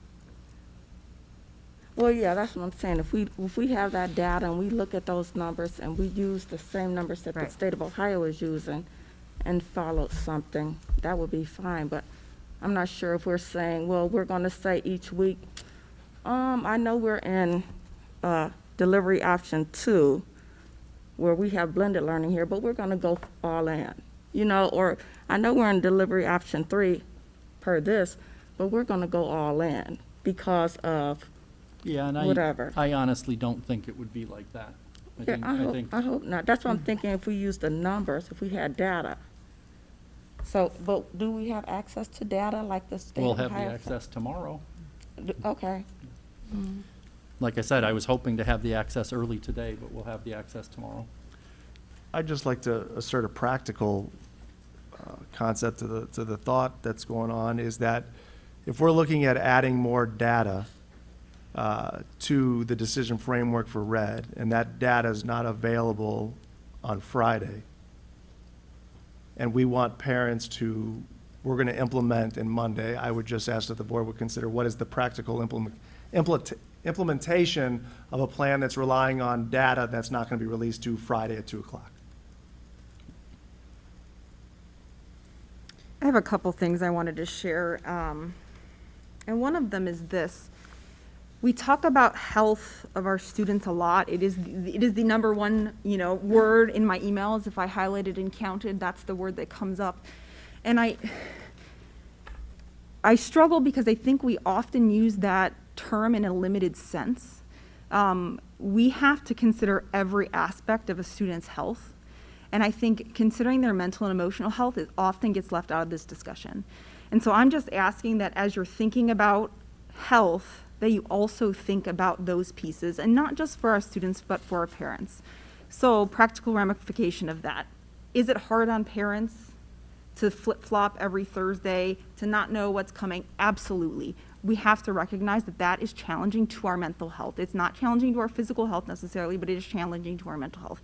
So are there a lot of, same's true for students, really. If they're this is why I challenge the remote day. If I send my 6-year-old to school 4 days and all of a sudden on Friday he has to have a remote day, that is a challenge. It is a challenge to him emotionally and mentally to make that switch all the time. So I'm just asking that when we talk about health, we keep a broader perspective in mind. And that's our job here, is to balance the mental, emotional health of our students with the actual physical health of our students. And I think if we ignore one or the other, we do a disservice to everyone. And so and we've asked Cameron, I know several of us have asked this week, where's the data? I know you've called the health department, Rich, and asked, where is the data that supports what's happening to our students, to our families' mental health? We don't have color codes the way, and I'd love it if we had 2 tables, right? These are the physical health risks, these are emotional health risks. We don't have that, but we have to take that into consideration. We have to take into consideration all of the mental health practitioners that I know, neighbors, friends, family members. They have wait lists months long. I listen to podcasts of local people who say the risks of eating disorders have increased dramatically during this time period due to a number of risk factors. These are things that I think we have to take into account. We have increased suicides. I have a police officer friend in Broadview Heights who's seen more suicides off a particular bridge this year, including youth, than they've ever had ever. These are real things, anecdotally, sure, but I don't have anything else right now to tell you. So when we sit here as a board, I think that's what we're tossing around. We're tossing around what happens, what is the risk level of a disease that we don't know a lot about, and what is the risk level of some other diseases we do know a lot about? And how do we balance those and make a decision that is suitable for the greatest majority of students while providing other options for families? So I wanted to share that and invite you to take a bigger definition of health, and also to let you know how seriously that I do and we as a board take this. We spend hours and hours reading your emails and trying to understand and sort through the perspectives of the community. For every medical professional that comes and tells me that we have to pull back, that we can't expose our children, we have another one who says we absolutely have to go. So everything we're working in here is gray. There is no optimal solution. And I think that's why we found that the charts fail. We are working in gray. There's no red, there's no orange, there's no purple. Everything is gray. And we are doing the best that we possibly can do to sort through all of that gray. So on one hand, I like the idea of a chart. I'm a chart person. I like my life to be orderly and organized. I like to know what I'm gonna eat for breakfast, lunch, and dinner tomorrow. This is how I operate, right? But I don't think that the virus gives us that luxury. I think everything is changing all the time. I think, we have data right now that says our students are doing just fine in the elementary school, but by this chart, we'd have to pull them next week, right? So I struggle. We know we've had 0 case of spread within our buildings, 0. There has been no student infected in a school building, to my knowledge, as of today. We've had only a handful of cases total in the building. So I'm wrestling with, yes, the data is, these are charts, these are data. We know that our numbers are going up. However, we also know that we've had success. So what do I do with those two things? And the best thing I know to do right now is to relook at our data every week. Are our numbers skyrocketing? Are we seeing student infections? Are we seeing our quarantines off the chart that we can't keep up with those students at home? The best thing that I know to do right now is to address it every week. I know you guys don't want to be here every Thursday. I don't want to be here every Thursday, but I think right now that's what this job demands. So are you saying we should look at some data, like the data you talked Well, about, of course, infection rate? I want to look at data. I just don't want a chart to limit the decision that we make in red. And if I could add, I was fortunate enough to go and visit the middle school yesterday. I spent lunch periods there. I walked all the floors. I don't know that we give our kids enough credit. I mean, those kids are following the rules. They're wearing their masks. They're washing their hands. They're staying far apart. The high school today, I was there for over 2 hours. I witnessed the 5th period lunch, which is the busiest lunch, and the 6th period lunch. And then I walked the halls. I popped into classrooms. The kids at lunch are sitting 3 to a table. The overflow is going back to the auxiliary gym where they have longer tables where they can sit 4. The kids seemed happy. It almost reminded me of pre-COVID times. I've been fortunate that I've been able to volunteer in our buildings for the past 15 years. It was so good to see those kids. They were talking, they were chatting. Our aides were, in the auditorium where they were having study hall, they were sitting 3 chairs apart. I think we need to give our kids credit that they're following the rules. So, and I'll piggyback off of that comment, Laura, and I've talked about it before. I work in an essential industry. So not only we are not just able to continue working, we are required to continue working. And I look at our schools and apply that, and if we can do it safely, and so far I think we are, then we do need to continue to look at and judge whether being in that essential industry and having our students learning in whatever mode it is where we're at. So I don't think we're going to answer any questions permanently today, but Cameron does need direction for next week. And is everyone comfortable allowing him to follow his recommendation that we stay for one more week in person? And then we will revisit it. And like I said, my prediction is we'll be purple next week, in which case we will be implementing remote 2.0. And candidly, that is going to be another jolt for everyone, families, students, and teachers, and it'll allow us that week to prepare for that. No.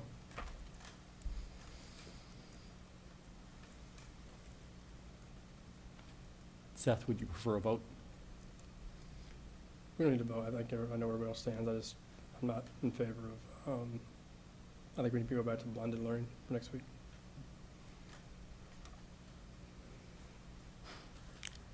Well, like I said, I like the charts, so. But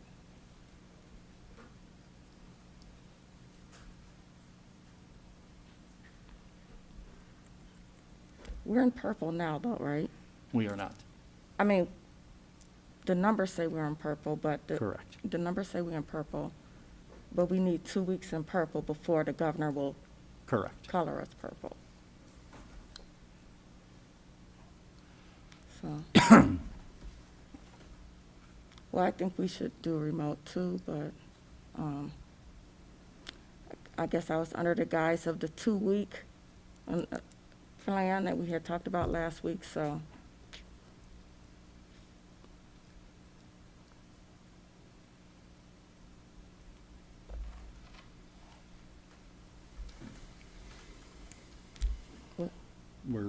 So I'm gonna suggest we do vote, because I think it's important for our minutes and for the community. So I'm allowed to make a motion, correct, as president? Yeah. Okay, so I make a motion that we follow the superintendent's recommendation and we stay in-person learning for the next week. Do I have a second? Second. Motion by myself, second by Mrs. Hausum. Any further discussion? I know there's not been spread within the schools, and I'm very thankful for that. Obviously, the risk level for elementary is students are very limited. It grows as the students get older. I think it's great that all the students are following the protocols. I also feel, and the data supports, that a lot of those students and people in general are not symptomatic. And so while there isn't spread within the schools, and apparently it's all happening outside the schools, it still can come in the schools where the students are asymptomatic and taking that home to people that are at risk. That's a concern for me. Any other discussion? Hearing none, Mr. Anagnostou. Mr. Miko, Yes. Mr. Roberts, No. Mrs. Hausum, Yes. Mrs. Bissell, Yes. and Mrs. Salee. No. And the motion passes 3-2. So just as a point of clarity, how do you want to structure, we never know what the color is going to be on Thursday. We have meeting notification rules that we have to follow. So how do you want to go about, what is the direction to George in terms of scheduling meetings to address the fact that, as far as I understand it, I don't know if you want to, how you want to do, the board is taking over red?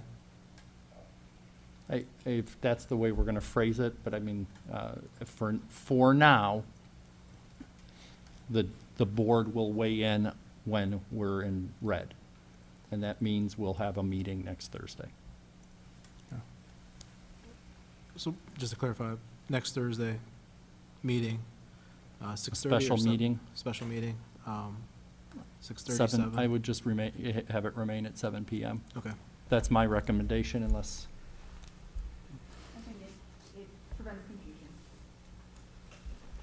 Okay. And again, to continue to be the annoying person that asked the questions, but if on Thursday we're purple, are we canceling the meeting? I don't need a meeting if we're purple. So we're back to the idea that we're only on the off, Judgment occurs on red. on red. So Any off other- meetings, we will schedule and hold those meetings if that Thursday announcement is red. If it's yellow, orange, or purple, then we will cancel those off meetings, and I will move forward with the decision accordingly. Yes. Does everyone agree? Okay. I'm done with my slides now at 9 PM. That's right. I could. All right, I do have one other, Mr. Miko, okay to move on to the next item? A different topic or more? No, different topic. I'd like to wrap No, up this. Yes, I'm ready to move to number 2 in my agenda. I actually would like to continue the discussion on the restart plan. Go for it. I just have a few comments. The governor today discussed again, spent quite a bit of time, the quandary schools are in as far as in-person learning and remote learning. And he talked about the federal government sent out a supply of rapid tests. And originally he was going to, or not only, but originally his plan talked about using them in long-term care facilities and colleges. But he talked today about using them in schools and wanting a pilot program. And so I wanted to bring this to the attention of the board and the administration, and I would like to follow up with the governor and take him up on the offer and have Strongsville be part of that pilot program. The way he described it was that these tests would be voluntary, and I understand parents having concerns about the tests. There would be no forced testing of any students. It would be voluntary. But, and I've talked about this with Cameron and others. I think we need to have discussion about alternate plans that if the COVID pandemic, if the virus continues and we don't have a vaccine, how are we going to continue to mitigate that? And being able to test students, especially as an example, we had 86 some odd students in quarantine, and it's a 14-day quarantine because those are the numbers. And if you get past 14, we think you're safe. Well, if we could have some testing prior to that and students or adults or whoever tested negative, we then can bring them safely back, and we can do a better job of finding out where infection occurs and react to it. So unless there's discussion, I'd like to work with Cameron to let the governor know that Strongsville is interested in being part of that program. But I think like I said, I think it would give us another tool in our belt to help control and mitigate the virus. Do we know who actually administers the tests? I do not know any of that. The tests are rapid tests, and so I don't know. Some of them are saliva tests. Some of them are using a cotton swab. All of these tests, I've been told, are not the painful test in the nasal cavity. That I don't, that would be a concern if it was that test. But these are all rapid tests, and contact tracing is very important to helping us deal with the virus.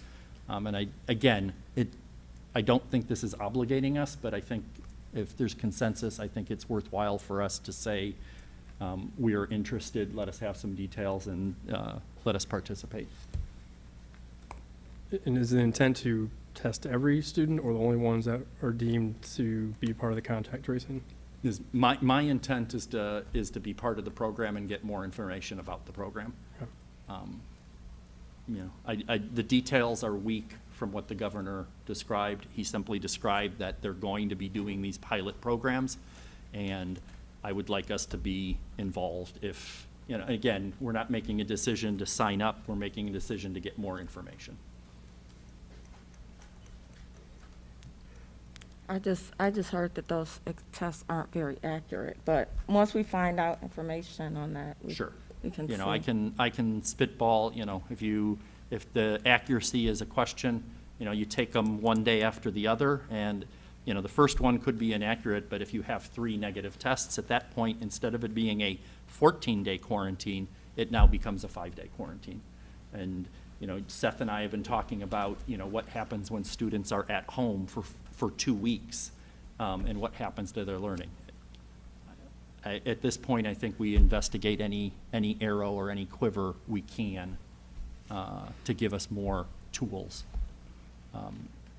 We all want that vaccine. We all wanted it last month. I don't know if and when it'll show up, but I think it's worthwhile investigating options.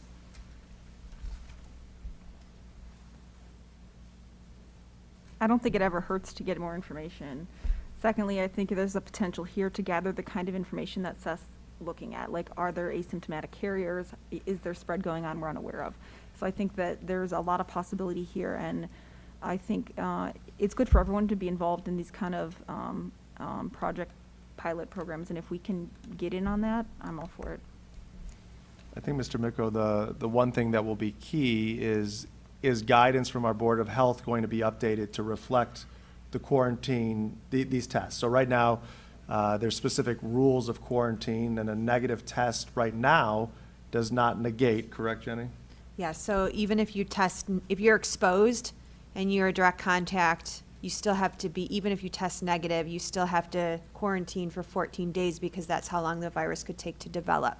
So I'd just be interested with this, if that's changed, or, where I think it could help is if somebody comes to the clinic with a sore throat and some of the not major symptoms of COVID, but have a headache, fatigue, something like that, and they get tested and they're negative, I think that's where it can give people some peace of mind that, you can still be in school and you're not COVID positive.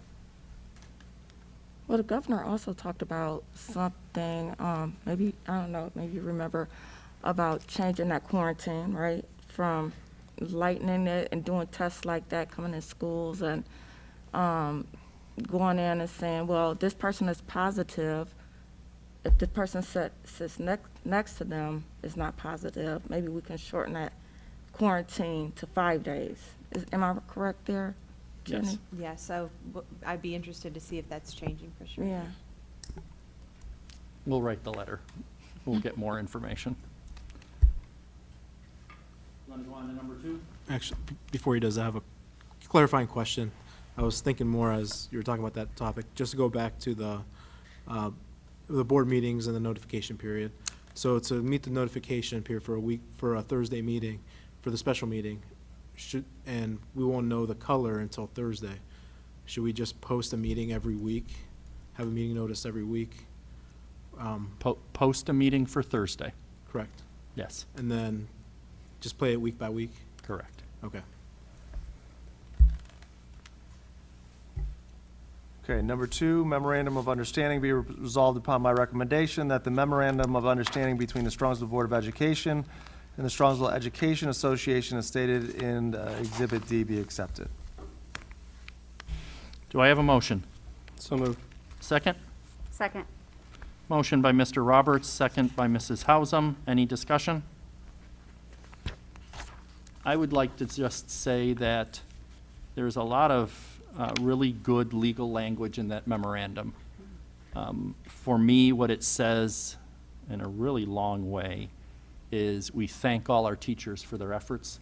We thank their teachers for going above and beyond the duty, and hopefully this gives some base understanding of where the district is with our teachers. But I do want to recognize the things that aren't said in those words. And I do thank all of our teachers for their hard work. Any other comments? Mr. Anagnostou, would you take the roll? That's me. The motion is by Mr. Roberts, and the second is by Mrs. Hausum. Mr. Roberts? Yes. Mrs. Hausum? Yes. Mrs. Bissell? Yes. Mrs. Salee?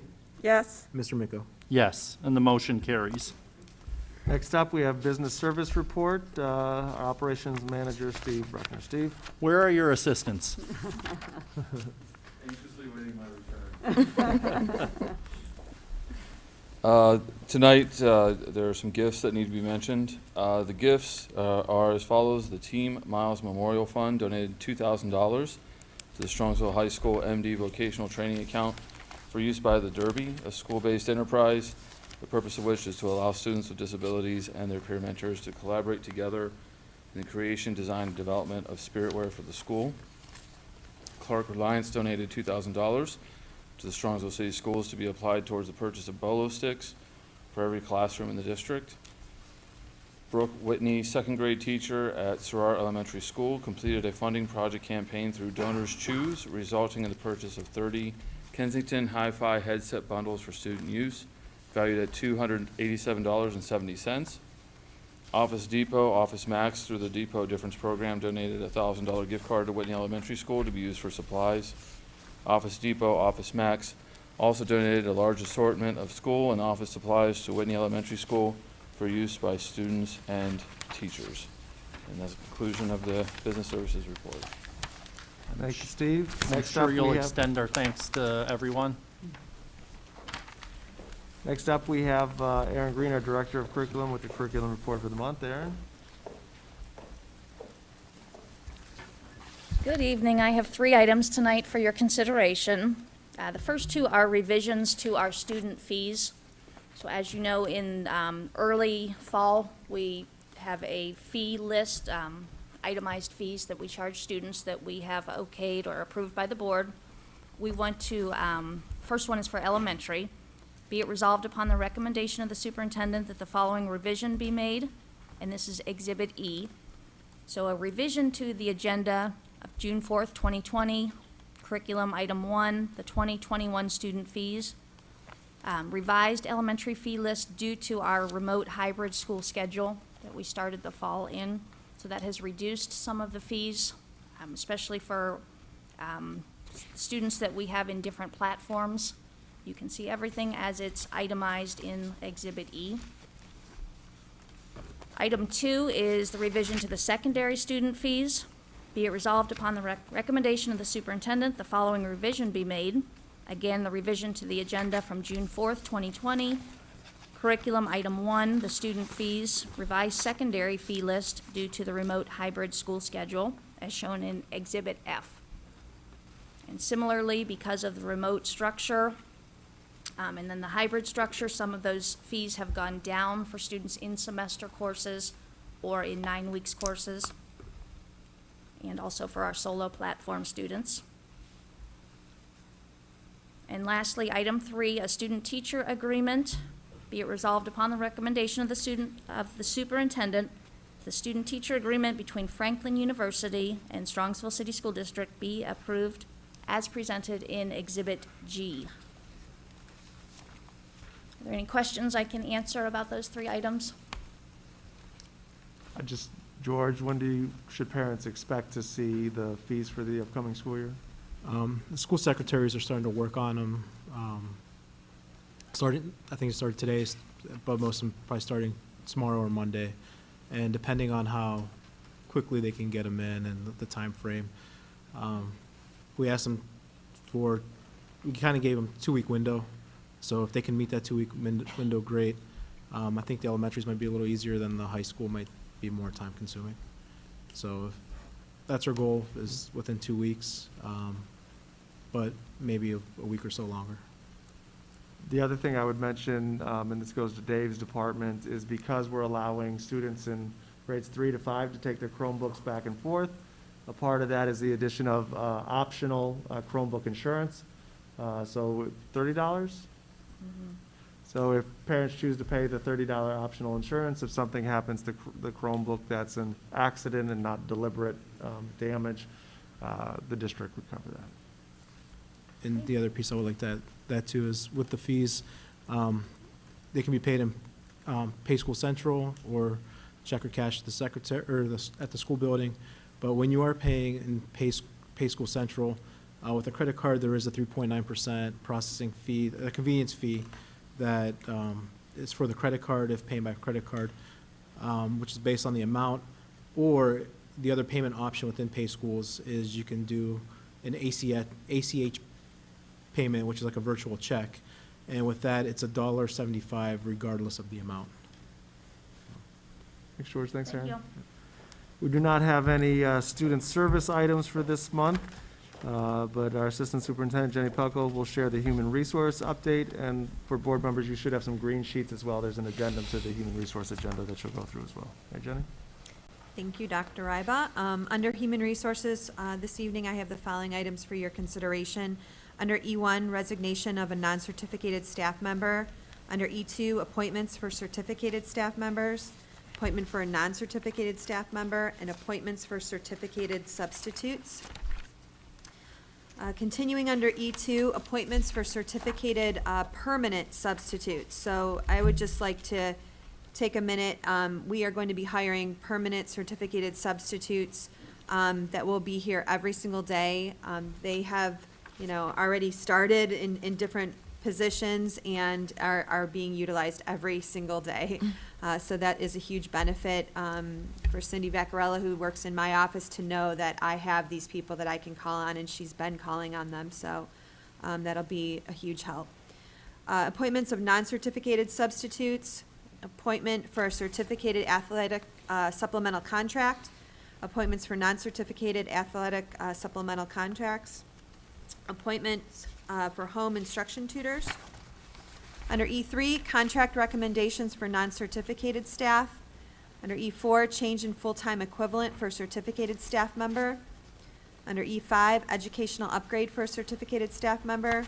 Under E6, medical leaves for certificated staff members and medical leaves for non-certificated staff members. Under E7, unpaid leaves for certificated staff and unpaid leaves for non-certificated staff. And then going to the addendum, under E1, we have resignations for non-certificated staff. E2, appointments for certificated substitutes. Appointments for a few additional certificated permanent substitutes. Appointments for testing consultants. Appointments for certificated athletic supplemental contracts. Appointments for non-certificated athletic supplemental contracts. Appointment for a resident educator mentor. We had one additional. And under E8, stipends for our auditorium stage crew, and stipends for our mentor committee, and a stipend for our video truck technician. And that concludes my report, unless you have questions for me. We do not have any technology items tonight, so that concludes the superintendent's report. Next is report on Polaris Career Center. Michelle? I have two things to share with you tonight. One of them is that Polaris is planning a return to their normal schedule starting this coming Monday, October 26th. And as far as I've heard so far today, our change in color has not affected that. And they have, in general, had very few points of concern for their classes and their students and teachers. So Polaris is going well and will resume schedule on Monday. The other thing I wanted to share with our community specifically is that we have Swagelock here in one of our industrial parks, and they have partnered, starting shortly, with Polaris to problem solve a problem with a teacher in the precision machinery. Now, I don't know exactly what that does, but there was an issue with the teacher, but it's hard to find teachers like that. So Swagelock stepped up and said, not only are we going to help teach this class by letting your students come to our facility and learn here with our training program, we're also going to pay them as interns and really gear them up for a career in this field of precision machinery. So I just want to give a shout out to Swagelock and really acknowledge this kind of partnership that is happening in our community. It's a wonderful thing for Polaris and for all of our students to have here in Strongsville. That concludes my report.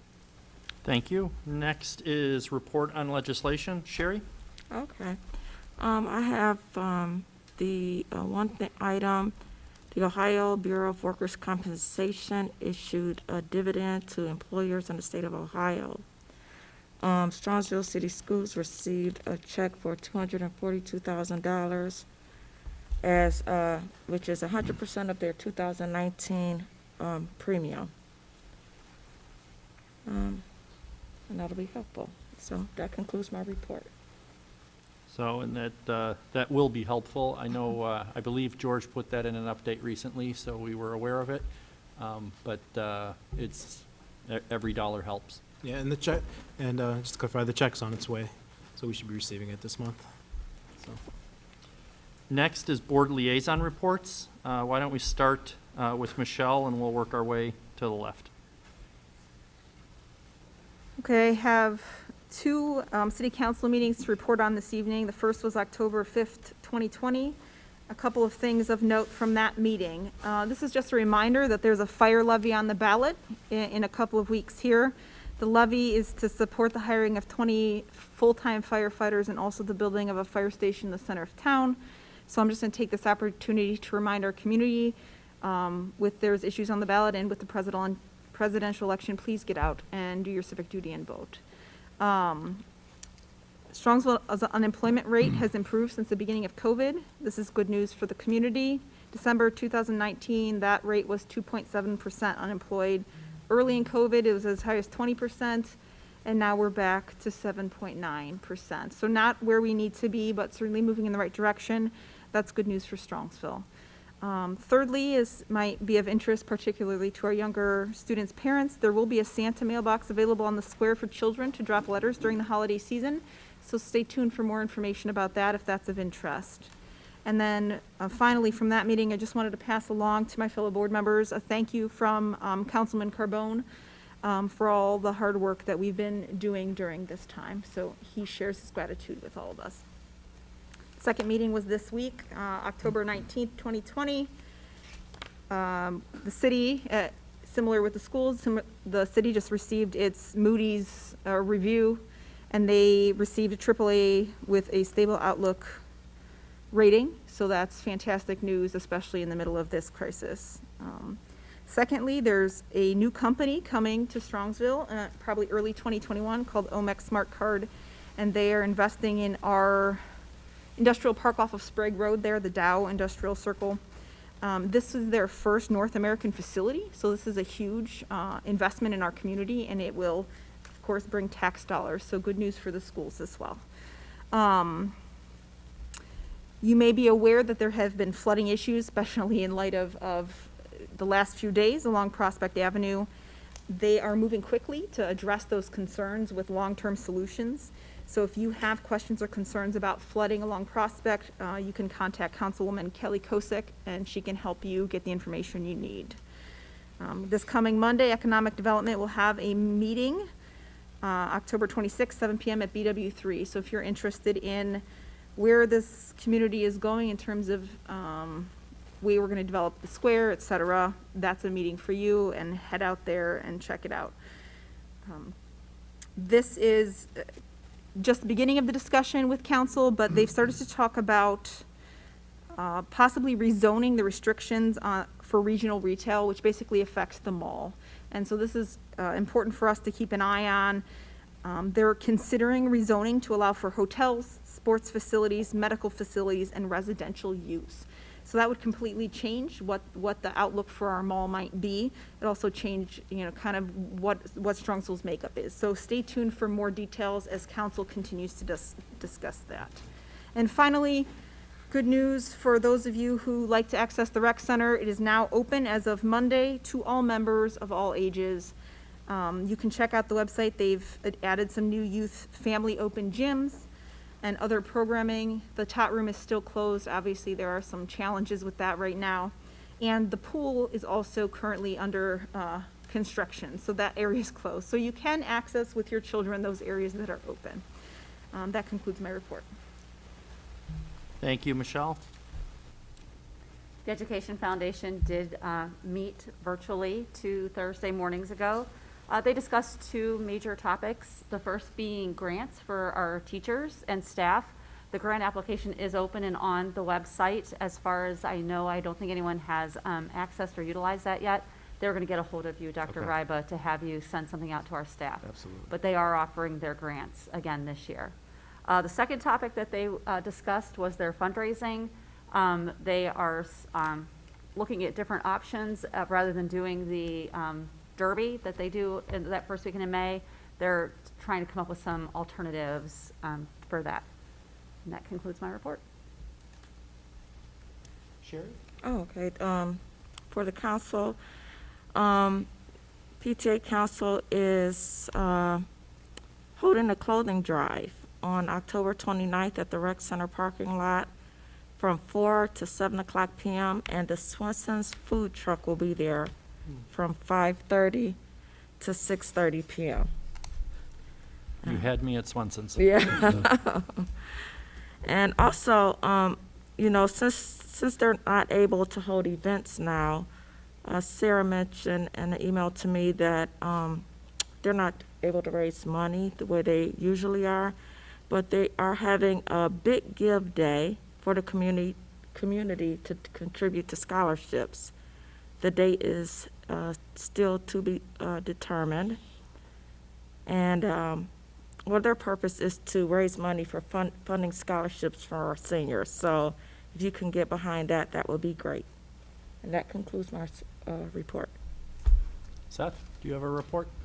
I do. Last time we kind of highlighted 6 students that were National Merit Scholar Program finalists, so again, thank you, congratulations to them. We also had 4 juniors for the class of 2021, that scored in the top 50,000 nationally in the PSAT.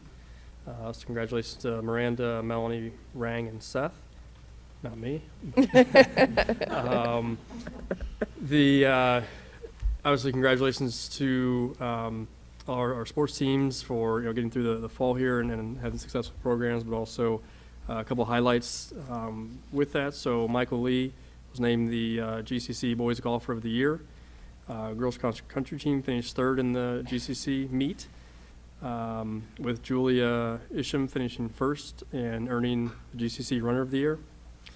The boys cross country team finished 5th in the race, and junior John Yarwood earned 1st team all conference in that as well.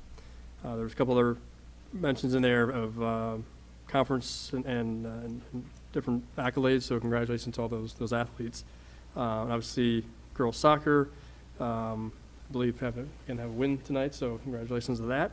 But they're #1 overall seed in the Northeast District and ranked #2 in the state. So in 6 straight conference championships. That concludes my report. Next on our agenda is board committee reports. It looks like finance is to be announced, policy is to be announced.